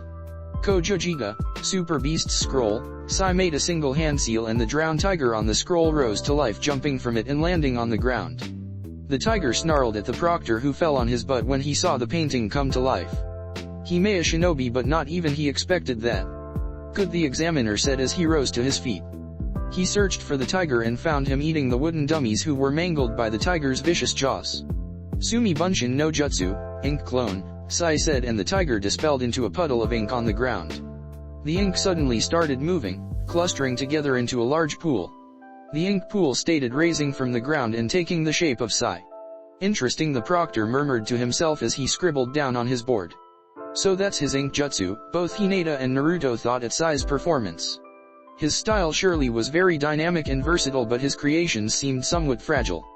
Before we proceed to the team exercise, do you wish to be tested in anything else for extra points? The examiner asked, and everyone shook their heads in denial. Well, actually I do have another category I would like to be evaluated, Naruto suddenly said, stopping the protector in his tracks, which is Bajutsu, staff arts, Naruto said, and Hinata was surprised that he would bring that up of everything else. She wondered why he didn't want to be tested in Fuinjutsu, but maybe he had forgotten. The examiner hummed and thought as he thought of someone who could give Naruto what he wanted. Kyumo shinobi were primarily skilled in Kenjutsu since a blade was sharper and more effective than a staff. A sword can cut while the staff doesn't. This statement would be true for a normal staff and certainly not the one that Naruto had in his possession. "I will be right back," the proctor said and simply left without any explanation, leaving Naruto's team to wonder what happened. A few minutes later the proctor returned with another shinobi by his side. He was a young, dark-skinned shinobi with short, spiky, white hair and dark eyes accentuated with lines curving upwards from the corners. He wore a dark outfit consisting of an overlong shirt with a hood, with red bandage hand guards, kyumigaku or shin guards, and a black forehead protector. He carried a long sword on his back and had a lollipop on his mouth. "Naruto?" the shinobi asked in surprise. Long time no see," Naruto said, greeting the fellow shinobi. "You know each other?" the examiner asked, and both shinobi nodded. "We both participated in the Chunin exams 3 years ago," said while Naruto nodded. "I see," the proctor replied. "Is here to test you in Bajutsu. Since we have no foremost expert in this area, you will be sparring against Amwa's Kenjutsu," the examiner explained. "If you aren't an expert, how can you evaluate my skills?" Naruto asked, curious. "I may not be an expert in weapons, but I know enough to understand when someone is skilled or not. Besides, Amwa is one of the swordsmen in Kyumo. Judging from your battle with him, I can easily evaluate your skill level," the proctor explained, and Naruto nodded. The space around Naruto started swirling, and not much longer he had a staff on his right hand. Naruto twirled the staff in his hand, slamming it on the ground, creating a small shock wave from the strength behind it. Amwa raised an eyebrow when he felt the earth vibrate slowly as Naruto slammed his staff on the ground. "This is purely a weapons demonstration, no crippling or killing strikes, understood?" the examiner asked, and both participants nodded. Amwa took his sword and gripped it tightly with both hands. Naruto picked his staff, raising his right arm above his head and lowering his left. He hadn't used a staff since he had mastered the art, and that was nearly 8 years ago. "Hajime," the proctor said, and both shinobi dashed forward, both weapons meetings with a loud clang. Small orange sparks were released as the sword's sharp edge grazed against Naruto's metal staff as both shinobi struggled. Being stronger, Naruto was able to push Amwa backwards. Naruto quickly withdrew his staff, spinning it behind his back and striking towards Amwa once again. Amwa parried Naruto's flurry of attacks as he could, but even him was starting to be overpowered. The amounts of attacks and the fluidity at which they came was unreal. Naruto wasn't as rusty as he thought himself to be. Amwa stumbled backwards but managed to regain his footing. He looked up just in time to see Naruto in the air. Amwa jumped to the side as Naruto slammed the tip of his staff on the ground, breaking the earth and embedding the staff on it. Using the staff as support, Naruto swirled around it and slammed his foot into Amwa's chest, sending him tumbling through the ground. Naruto dug the staff of the ground and waited for Amwa to stand. Both shinobi dashed forward and their weapons met once again. "Kyomoryu Mikazuka Jiri, cloud style, crescent moon slice," Amwa said as he swung his blade in a single, large, crescent moon-shaped arc. Naruto tilted backwards and caught the trail of chakra left by the blade. Naruto jumped backwards and flexed his staff forward. The staff suddenly expanded, growing exponentially in size. Amwa never expected the range of Naruto's staff to suddenly increase this rapidly and was unable to dodge. Amwa was struck in his right shoulder, hard enough to send him spinning through the air and landing rather hard on the ground. Amwa rose from the ground, breathing hard and clutching to his shoulder in pain. From his face, Naruto could easily tell that he was unprepared for that attack and that his shoulder was most likely dislodged. "That is enough," the examiner quickly yelled when he saw the devastating strike Amwa had received. "Maybe I got carried away," Naruto chuckled weakly while Hinata just shook her head. "Report to the hospital," the proctor said towards Amwa. "I can fix him," Hinata said and approached Amwa. "Let me see," Hinata said, and her hands glowed green as she analyzed the extent of the damage. "Your shoulder is dislocated. This might hurt," Hinata warned while Amwa just groaned. "On 3," Hinata warned and Amwa nodded. "1," Hinata said and suddenly pushed his shoulder backwards. Amwa gave a yell of pain when he heard his bones snap to place. It was over just as it had begun. "I thought you said on 3. Amwa gritted his teeth but sighed in relief as Hinata's hands glowed green once more and his pain diminished. "Expecting pain only increases it," Hinata simply replied, smiling sweetly. Damn medics, Amwa groaned in thought. Sorry about that, Naruto said, but Amwa waved him off. Congratulations, Naruto-san. You took second place, the proctor said, and Naruto raised an eyebrow as his attention was shifted to the first name on the scoreboard. First place, Sarutobi Hiruzen. I didn't know the old man took the Jounin exams, Naruto said with surprise in his voice. These exams really are ancient. Sandame-sama isn't that old, Naruto-kun, Hinata chided while Naruto just chuckled. Anything else before the team exercise? The proctor asked, and this time was met with complete silence. He waited a few seconds, but no one changed their minds. The last exercise of the first stage is the team exercise, the proctor said, and lead the team into the nearby forest. It was a small forest, but a very dense one. It was obviously prepared for this exam. Now the proctor started gathering the attention. The purpose of this exercise is to retrieve a scroll which is located in a small wooden cabin deep within the woods. Along the way there will several traps. Deadly ones, I might add, the proctor warned. Everyone nodded. Once you have the scroll you will make your way back here. As always, the quicker you do it, the more points you will get awarded. Understood, the proctor asked, and everyone nodded. Do all team members have to participate? Naruto asked, curious. Of course. It's a team exercise after all, the proctor replied, confused, while Naruto smirked. When you are ready, the proctor said, and watched as Naruto's team stood at the edge of the forest. This is what we will do, Naruto said, and gathered both Hinata and Sai. You will both stand guard here while I go get the scroll, Naruto said, and both members blinked at him. I'm sorry. Hinata asked, thinking she might have misheard him. You heard what the proctor said? All team members must participate. However, he didn't specify which role, Naruto replied, while Hinata just shook her head. She already knew what he was going to do. Fine, Hinata replied, and Sai simply went with the flow. Go, the proctor yelled, and the three members dashed forward. As they arrived near the first set of trees, both Hinata and Sai stopped running and took cover behind them. Naruto kept running, his Sharingan taking every detail of the surrounding environment. His ears heard whizzing sounds and he turned his head to the side. Dozens of kunaus were flying towards him at high speeds. Naruto smiled and kept running forward. His eyes started glowing and his Kamui was activated. What the? The proctor asked in shock as he watched Naruto keep running and the kunaus simply pass through him. Once the kunaus were over, his Kamui was disabled and Naruto kept on running. It was a straightforward exercise whose point was obviously trap detection. Naruto lifted his head and saw the small wooden cabin just a few yards away. He smiled and kept on running until he heard a sizzling noise. He looked down and saw the path was riddled with explosive tags. Naruto chuckled and used his Kamui and kept going forward. Explosions rocked the grounds and large clouds of smoke rose into the sky. The proctor cringed when he saw Naruto being consumed by the explosions, but was again surprised when he saw him running out of smoke cloud, completely unharmed. Naruto's eyes caught a ceiling tag at the cabin's door. It was another trap with a explosive tag, but this one it needed to be disarmed, otherwise it would blow up the cabin, scroll included. Naruto smirked and simply right through the door using his Kamui. I'm done here, the proctor conceded and threw his board at the ground. He gave up on trying to understand Senju Naruto. Naruto saw the scroll on a small table and simply took it. He flashed towards Hinata and all three members rushed out of the forest. Time, 42 seconds, the proctor said, shaking his head. He pointed towards the display and saw Naruto's team ranking first with the second nowhere near. The second best time was nearly 5 minutes. Are we done? Naruto asked and the proctor nodded. Yes.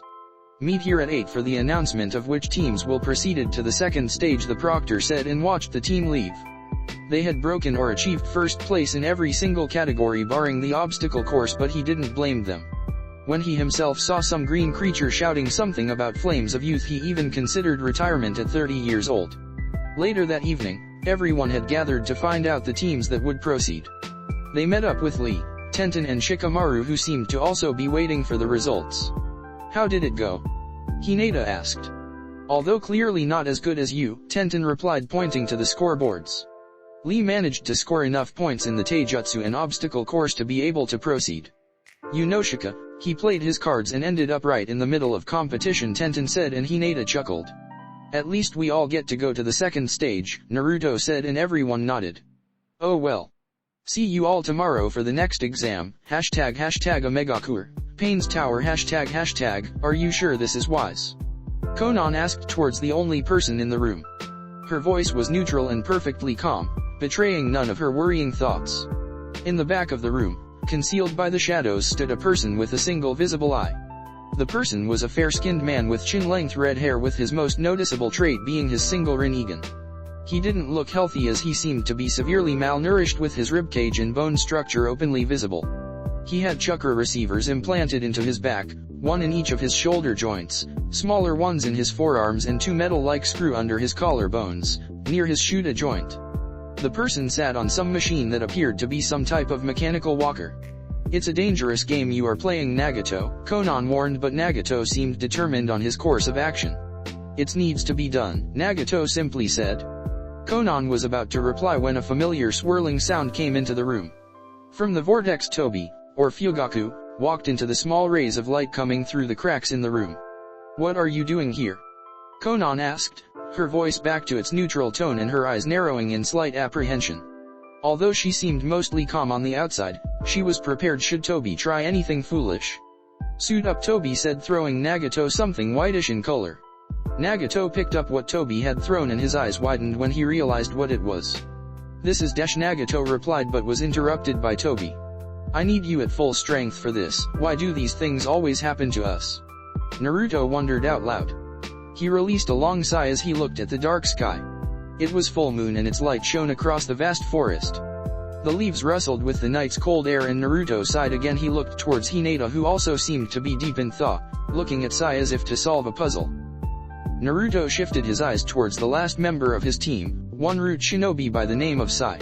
Sai was the reason of Naruto's troubles, as he was currently on his knees on the ground.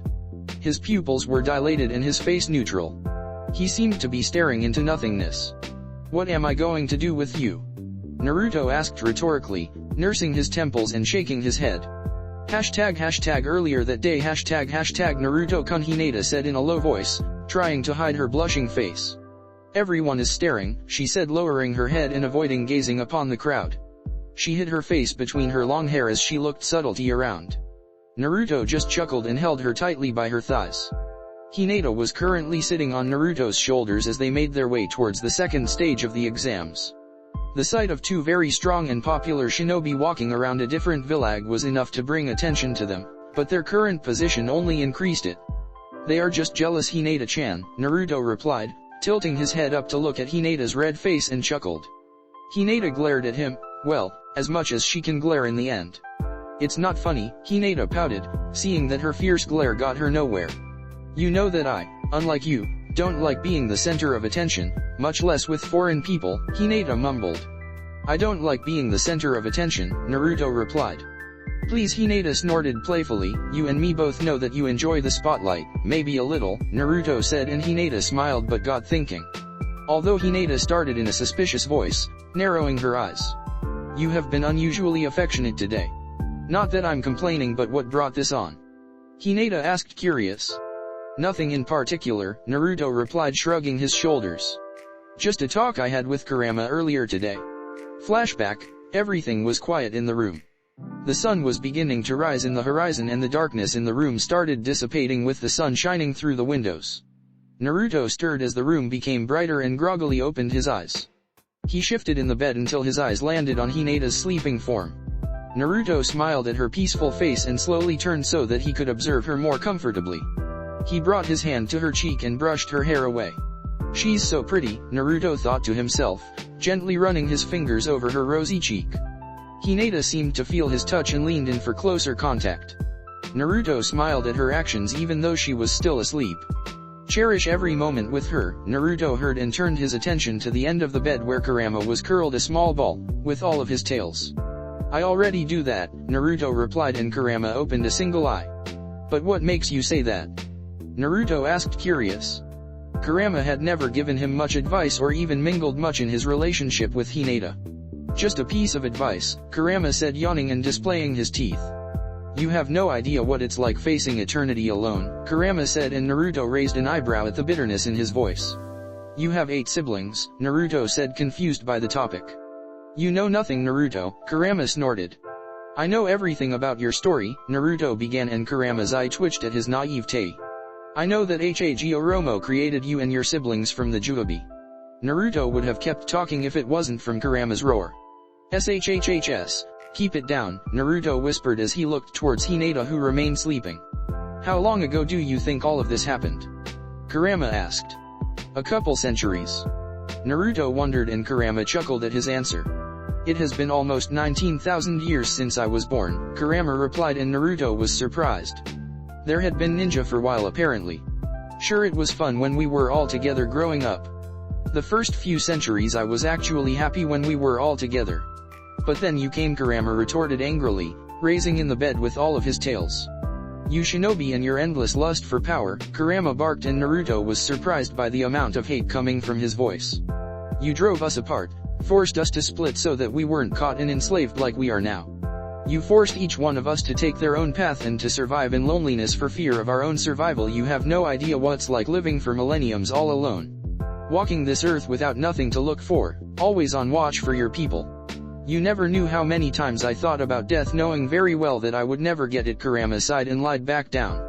I don't know why that snake seeks it so vehemently. Eternity is nothing but a curse in the end.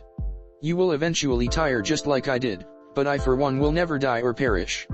I will linger and live on even after your kind disappears from this earth, Kurama said, and Naruto never thought about things like this. Well, you got me, Naruto said grinning while Kurama just shook his head. I'm old, Naruto, very old, Kurama began. As I told you, I am around 19,000 years old. I watched times of peace and prosperity, and times of war. I watched as kingdoms fell and new ones rose to take their place. I watched as man ventured himself across the ocean, deep into the mountains and high into the sky. But above all, I watched as humans began nurturing their energies and began using them. It took time for my father's teachings to spread across the globe. I watched as humanity lived peacefully with the help of chakra, but then they realized its full potential. The potential for war. Mankind was created with a hole in their hearts. A hole that no possession, power, or knowledge could fill. And in their infinite greed, man dreamed of expanding his dominion over the entire earth. That is how the first chakra wars began, that led into the clan wars, finally culminating into what we know today. You said I had you, Kurama chuckled bitterly. You will perish to time while I will live on. I'll endure the fall of man and the rise of the next species. I will linger on in darkness and in doubt as nightfall in winter that comes with a star. I will dwell, bound to loneliness under the fading trees until all the world is changed and its long years of life are utterly spent. Maybe then, I can rest in peace, Kurama finished, and Naruto was simply staring at him. You should focus on the present and, like you said, cherish every moment. Instead of sulking about the past and future, you should enjoy the present. No matter how short it may seem to you, Naruto replied, and Kurama snorted at his speech. And maybe I'll find a way to keep you company through the ages, Naruto grinned while Kurama just chuckled. I'll hold you to that, Kurama said before walking out and leaving behind a thoughtful Naruto. End flashback. What mess did I get myself into now? Naruto thought to himself as Hinata and Sai made their way towards the second stage of the Jounin exams. Naruto wondered what would be like living forever, watching as everyone else perished and he remained behind, untouched by time, immune to diseases. Being forced to adapt as the world changed around him. Choosing sides when Konoha was no longer standing. Naruto may be a lot of things, but he wasn't naive. He knew that the shinobi would come to an end eventually. Naruto could only wonder what would follow. Would the knowledge to form chakra simply fade away to give way to the singular energies? Would mankind simply forget about chakra and live on as regular civilians, leaving behind the shinobi way? Naruto had a lot to think about if he wanted to keep Kurama's promise. Although he knew one thing for certain. If he was going to fulfill his promise of keeping company to Kurama through the ages, then he would find a way to have Hinata by his side. Hashtag second stage location. Hashtag Naruto's team arrived at the location of the second stage of the Jounin exams. He looked around and the place seemed a little deserted, too deserted for his own taste. Naruto noticed that his team was the only one there. He looked up to the sun to check the time and rechecked the paper he was given. They were certainly in the right spot. They were in a deserted plain with nothing but a mountain in front of them and an abyss on the other side. Naruto's curiosity got the best of him and he went towards the abyss and looked down. They were a few hundred feet above the Raikage Tower. Welcome, Naruto heard and turned around to see some Chunin running towards them. You are exactly on time. If you follow me to the edge of the mountain I will explain the next stage, the Chunin said, and Naruto, Hinata, and Sai silently followed him to a small wooden shack at the bottom of the mountain. Naruto curiously looked up but couldn't see the edge of it. The cloud bank blocked his view of the top. Now the next stage is rather simple. This is what we call the Crystal Peak Mountain. On top of this mountain are 20 flags. Each team can only take one. Your objective is to go up or around the mountain and make your way to the Forbidden Forest on the other side. The Chunin explained and everyone listened carefully. In order to pass this stage you will need to collect at least 2 flags and find the tower hidden in the forest. You have a time limit of 5 days. Questions? The Chunin asked.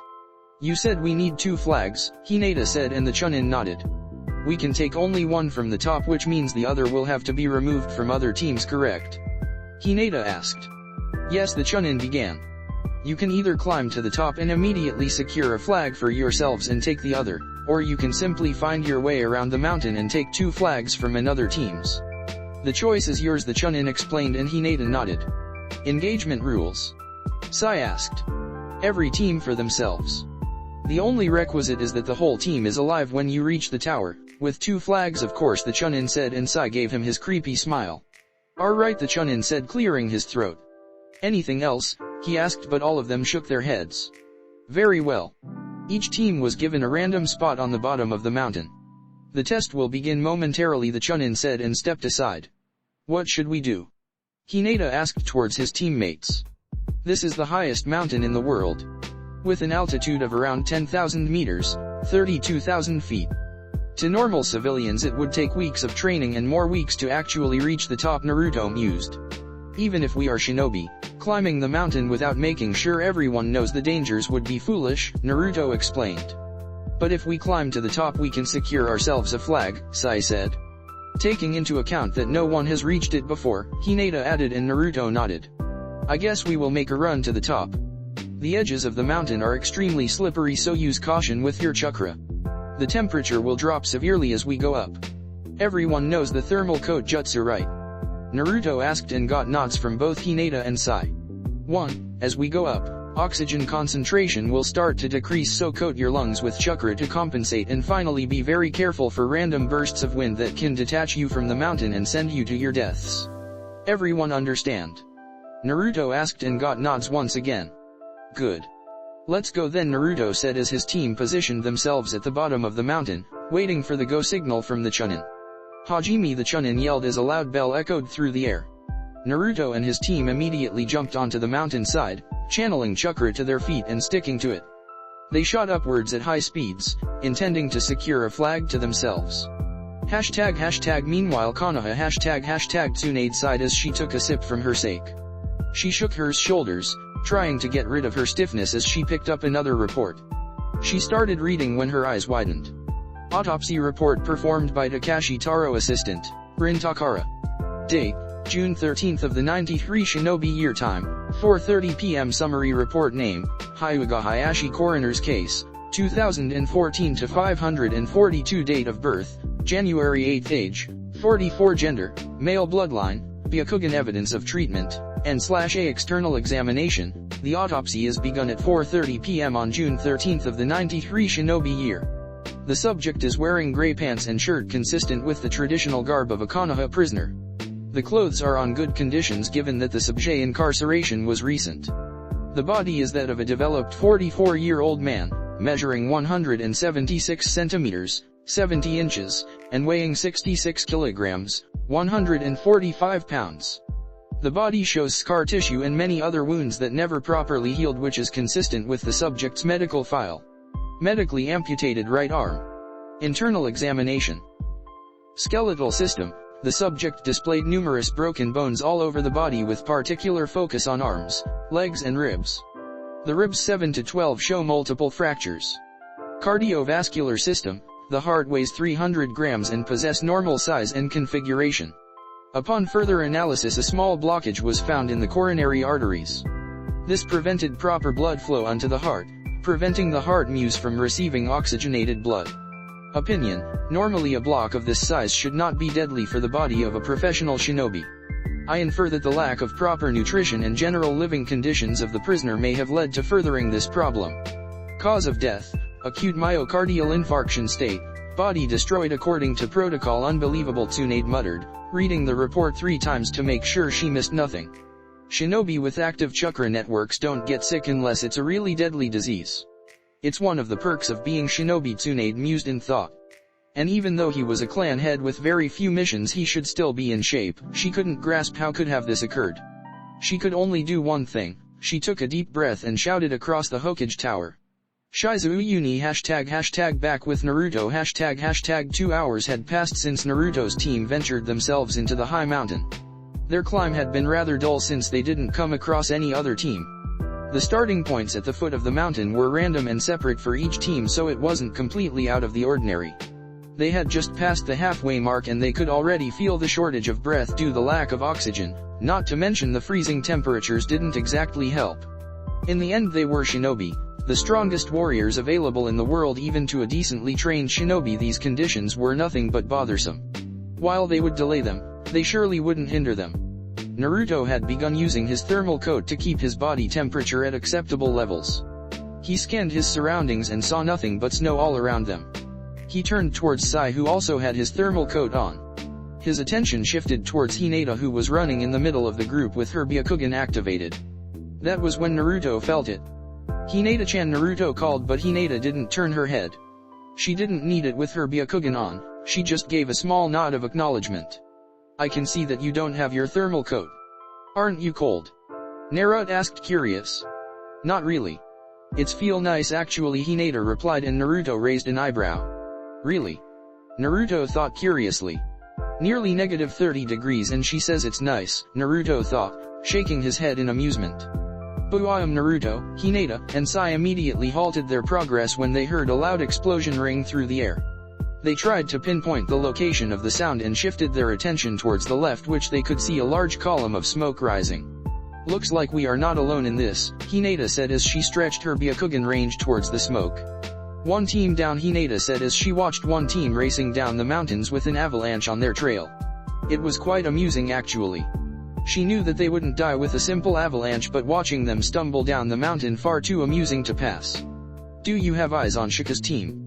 Naruto asked, and Hinata refocused her Byakugan, increasing her range and scanning the whole mountain for their friends. They are climbing the mountain as well, Hinata replied. They are on the other side and just past the 4-mile mark. We are the closest team to the peak, Hinata said and chuckled, getting a curious look from Naruto. Just our luck, we got the steepest path on this mountain, Hinata said, and Naruto chuckled as well. Sai remained there, feeling almost like a third wheel. With the exception he felt nothing of sorts. ## couple hours later ## welcome to the top of Crystal Peak. Some Kumo shinobi greeted Naruto's team as they arrived at the top. Looks like we are the first to arrive, Naruto said, and the shinobi nodded. Man, what a view, Naruto said, looking around and could see nothing but pure white around. The mountain has so high that they stood above the cloud bank. It looked like a blanket of pure white with the sun shining in the blue sky. I almost feel tempted to jump on the clouds, Naruto laughed, and Hinata just shook her head. I wouldn't remount that. It's a long way down, the Kumo shinobi smirked. Here is your flag, the shinobi said, handing a small black flag to Naruto. Good luck on the rest of the stage, the shinobi said, and everyone nodded. At least it will be faster on the way down, Hinata said as she and her team jumped and started running downwards towards the forest. I have a suggestion, Sai said, breaking their conversation and getting their attention. Kojojiga, Super Beast's scroll, Sai said, and drawing something in his scroll. With a loud screech, 3 black and white birds shot from the scroll. They flapped their wings, creating a small gust of wind, and rose into the air. It will be faster, Sai said, jumping on top of one bird while he waited for Naruto and Hinata to join. Sounds good, Naruto said, jumping on top of one while Hinata took the last one. With a loud screech the birds plummeted downwards in blinding speeds. How come you didn't offer this when we were climbing? Naruto asked, placing a hand in front of his eyes to shield the wind. Didn't remember, Sai simply said, and Naruto's sweat dropped and focused on controlling the bird.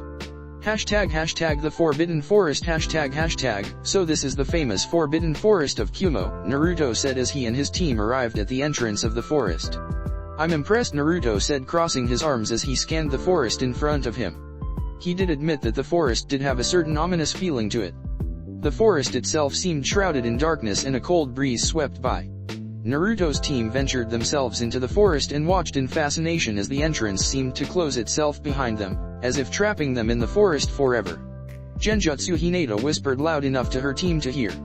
They both nodded in agreement, feeling the subtle change in their chakra networks. An enemy team? Sai asked, placing a hand on the hilt of his tanto. He scanned his surroundings very carefully, trying to ascertain any danger. No, Hinata replied with her Byakugan activated.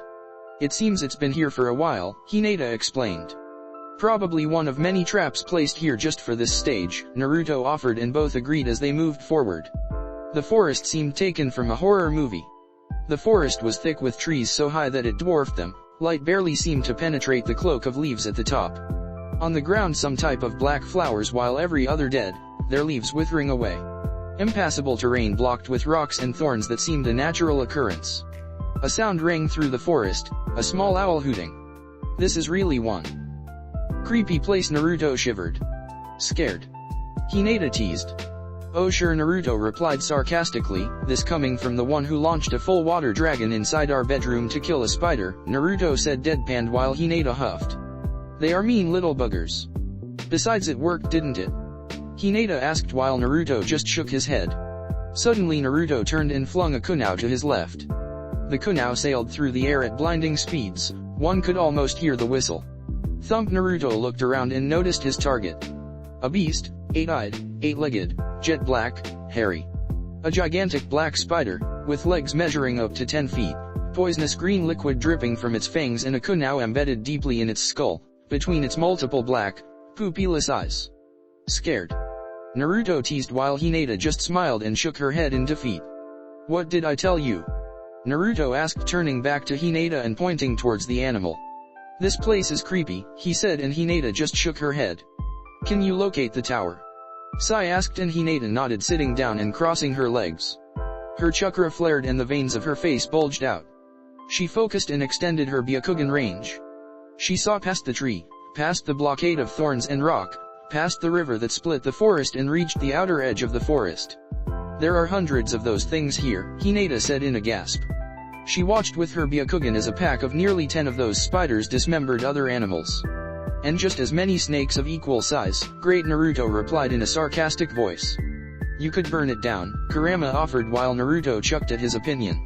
I could, but I doubt that the Raikage would be pleased, Naruto replied.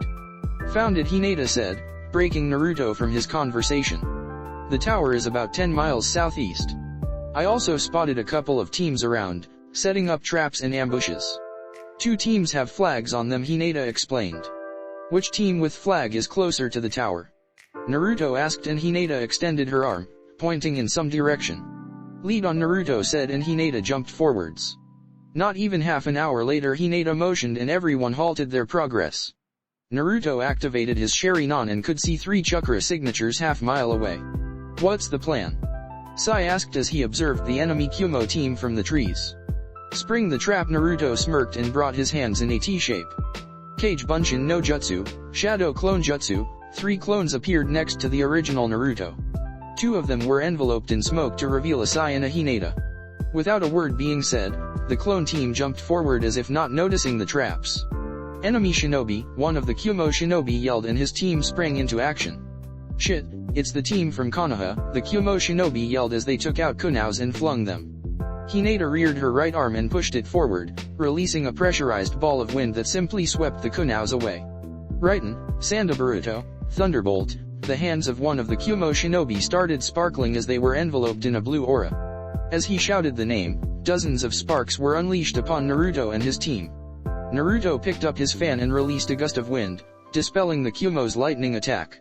Damn, the Kumo shinobi muttered. The Kumo team picked their swords and rushed forward to meet Naruto, Hinata, and Sai head-on.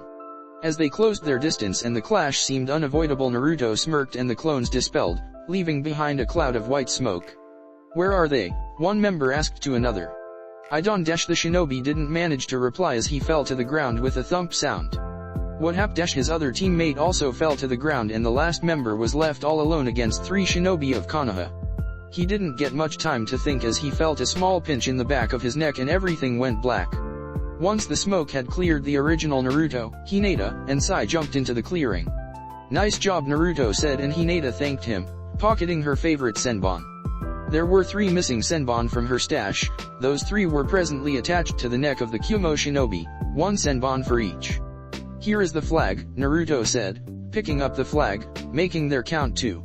"Hinata-chan finds us a good place to rest and we will continue on tomorrow," Naruto said, and Hinata nodded, using her Byakugan to scan the nearby area. Clang! Naruto heard a small metal noise and turned just in time to see Sai unsheath his tanto. He wondered what he was doing with his sword out, and his eyes widened when Sai approached the Kyumo team and raised his arm. Smack! It was just a blur to Sai's eyes. In a moment he was about to end the Kyumo team, and in the other his hand was in a vice grip at the hands of Naruto. "What do you think you are doing?" Naruto asked, narrowing his eyes at his teammate. "Finishing the enemy team," Sai simply replied, his hand still gripping his tanto. "Why do you want to kill them?" Naruto asked. "They are unconscious and we have their flag. Kyumo is not allied with Konoha. The exams gives free reign upon the battles and thus no backslash. They are enemy shinobi who one day may pose a threat to Konoha," Sai simply replied, looking intently in Naruto's eyes. "This is just a competition, there is no need for blood." "Lower your weapon," Naruto said. "I shall make it clean," Sai countered, and Naruto resisted the urge to facepalm himself. "There is no need for deaths," Naruto said in a serious tone, but Sai seemed unrelenting. "It is best to kill the weed before it grows," Sai said. "I'm the team captain." "Lower your weapon, that is an order," Naruto ordered, and Sai nodded. "Yes sir," Sai said, slowly lowering his arm and sheathing the tanto, his face emotionless, giving nothing away. Naruto released the grip on his arm and went to join Hinata. Damn root shinobi and their emotional conditioning, Naruto thought as he released a long sigh and turned to his teammate. "Come Sai. Let us make camp and rest for the night," Naruto said. Hashtag middle of the night hashtag the night came quickly and darkness enveloped the forest. The trees already made the forest dark during the day, but at night, there was nothing but pitch black darkness. Sai looked up at the ceiling of trees to see a few rays of moonlight break the cover and provide some much needed vision. Sai shifted his attention to his surroundings. At the bottom of the tree both Naruto and Hinata laid asleep while Sai kept guard. He looked towards the edge of the small clearing and spotted the ninja wire glistening under the moon. A few feet away, explosive tags attached with wire as well. Sai got up and silently opened his pack. From it, he retrieved a single scroll which contained the information of his mission, given to him personally by Danzo. He slowly unwrapped the scroll to get the mission description, but was surprised by the lack of it. When he read what the mission entailed, his eyes widened and his mouth opened in shock, but no sound came out. Dispose of Senju Naruto and Senju Hinata. Flashback, the place looked like a pit. Sai looked around to see multiple wooden bridges, one above another. Sai walked to the edge and looked down only to find darkness at the bottom. Suddenly he heard footsteps and noticed Shimura Danzo approaching him, flanked by 2 shinobi, one on each side. Sai immediately got onto his knees. "Danzo-sama," Sai said, bowing his head in greeting of his master. "Welcome Sai," Danzo said, and Sai slowly raised his head. It was customary to never meet the eyes of their master unless addressed first. "I have a very important mission for you," Danzo replied, and Sai nodded. His face, although seemingly emotionless and natural, portrayed determination and attention. "Tomorrow you will be called to Hokage's office where you will receive your mission, which will last nearly 1 month. You will be the 3rd member of one of Konoha's teams that Lady Tsunade will be sending to the Jounin exams in Kyumo. Understand as far?" Danzo asked, and Sai nodded. "The exam will have the same structure as the Chunin exams. The first stage will be some sort of basic skills evaluation, the second stage will be a survival exercise, and the last stage will be the tournament." Danzo explained and handed Sai a single scroll. "Your mission is specified on that scroll, which you are only to open during the second stage of the exams, preferably when you are alone." "Understood?" Danzo asked.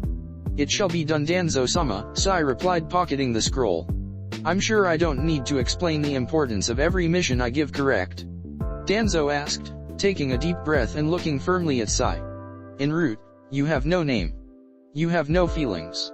You have no past. You have no future. There is only the mission," Sai recited, and Danzo nodded at his apprentice. "You are dismissed," Danzo ordered, and Sai bowed his head once again before walking away and disappearing in the darkness of the tunnels. "Permission to speak freely." Danzo shifted his attention towards his right. The shinobi to his right wore a short, black jacket with red straps on the shoulders. He also wore a red short kimono under the jacket with a black sash, a pair of black gloves, dark-colored pants, and regular shinobi sandals. Granted, Fu Danzo replied and focused on what the shinobi had to say. Do you think Sai will be able to accomplish the mission? Fu asked while Danzo hummed. Naruto has grown strong, far too strong to be controlled. That is the problem with strong shinobi and the reason why most defect from their villages. Young Naruto may not believe it, but power and fear are the absolutes of this world. And when some shinobi reach power beyond their leaders, then it gets very complicated. What do you think Naruto would do should Lady Tsunade ever issue an order that would oppose his beliefs? Do you think he would abide by her orders if they conflicted with his own gains? Danzo asked, but Fu remained silent. Shinobi are nothing bullet and weapons, and I do not wish for one that will not obey me, Danzo explained. And about Lady Hinata, the shinobi to Danzo left asked. He was a fairly tall and lean-built man. He had fair skin and short spiked dull black hair. His glasses were built into the mask, obscuring his eyes, and he was also heavily clothed. He wore a short black jacket with red straps over the shoulders, and a high-collared, all-black outfit with a red sash around his waist and what appeared to be an apron over his pants. Yes, Torun, Senju Hinata, formerly known as Hyuga Hinata, disowned daughter of the former clan head, Hyuga Hayashi, Danzo chuckled slowly. Naruto did a remarkable job with her. She may seem shy, serene, kind, and very fragile, but she's just as much of a princess as I am, Danzo replied in a thoughtful manner. While she doesn't possess the raw power and strength that Naruto does, she is just as deadly. You saw what she did to Hayashi, her own father and one of Konoha's strongest. In fact, in some points, I do believe the girl to be more dangerous than the bee himself. Naruto is loud and brash, Senju attributes, and in the end I should be glad that he didn't inherit the Uchiha's ones. The girl on the other hand. Danzo mused. She is smart, objective, and decisive. Necessary traits for medics after all, Danzo explained. She wouldn't just jump into war like him. If I know her as well as I think I do, she would stick to the shadows and wait for the best moment to strike, like a TR shinobi. Her beauty alone would get her anywhere she wished, and with her talents and my training, she would be a Hokage to remember, Danzo said wishfully.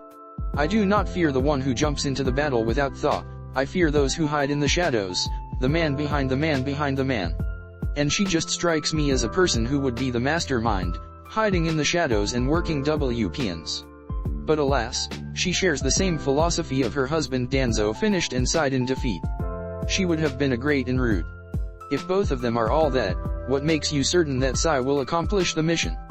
Fu asked, and Danzo chuckled darkly. Even a cage falls to a kunao. End flashback, I have my orders, Sai thought as he saw the scroll in front of him disintegrate into speckles of dirt. He looked towards Naruto and Hinata, who were sleeping near the tree. And with the stealth training he had, he put his plan into motion.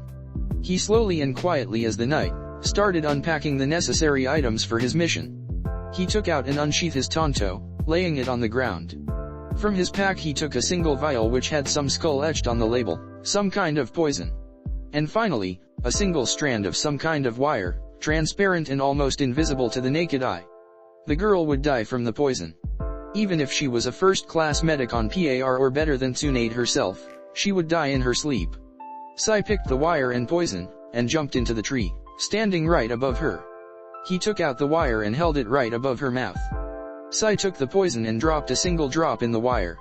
Sai watched in anticipation as the purple drop slowly made its way down the wire. Once it reached it simply fell from the wire and directly into the lips of Senju Hinata. Hinata seemed to have felt something on her mouth as she licked her lips and rolled to the side, like nothing had ever happened. Sai rolled the wire up and took out his tanto. Poison wouldn't work on Naruto due to him being a Jinhiriki. In fact, short of taking out his head and piercing his heart, killing a Jinhiriki is no easy task. But this one was asleep. Sai pointed his tanto at his target and leapt from the tree. The tanto glistened under the moonlight as Sai pointed it at Naruto. The tanto pierced through Naruto's ribcage and embedded itself deeply into his chest, severing the carotid artery. Naruto's eyes shot open and his mouth opened, but no sound came out. As he died instantly. Sai got up and left his sword on Naruto's chest as he approached Hinata. He brought a single finger to her neck to search for a pulse. He found none. He let out a breath that he didn't know he was holding as he made his way to his backpack. He took a single scroll and drew a bird on it.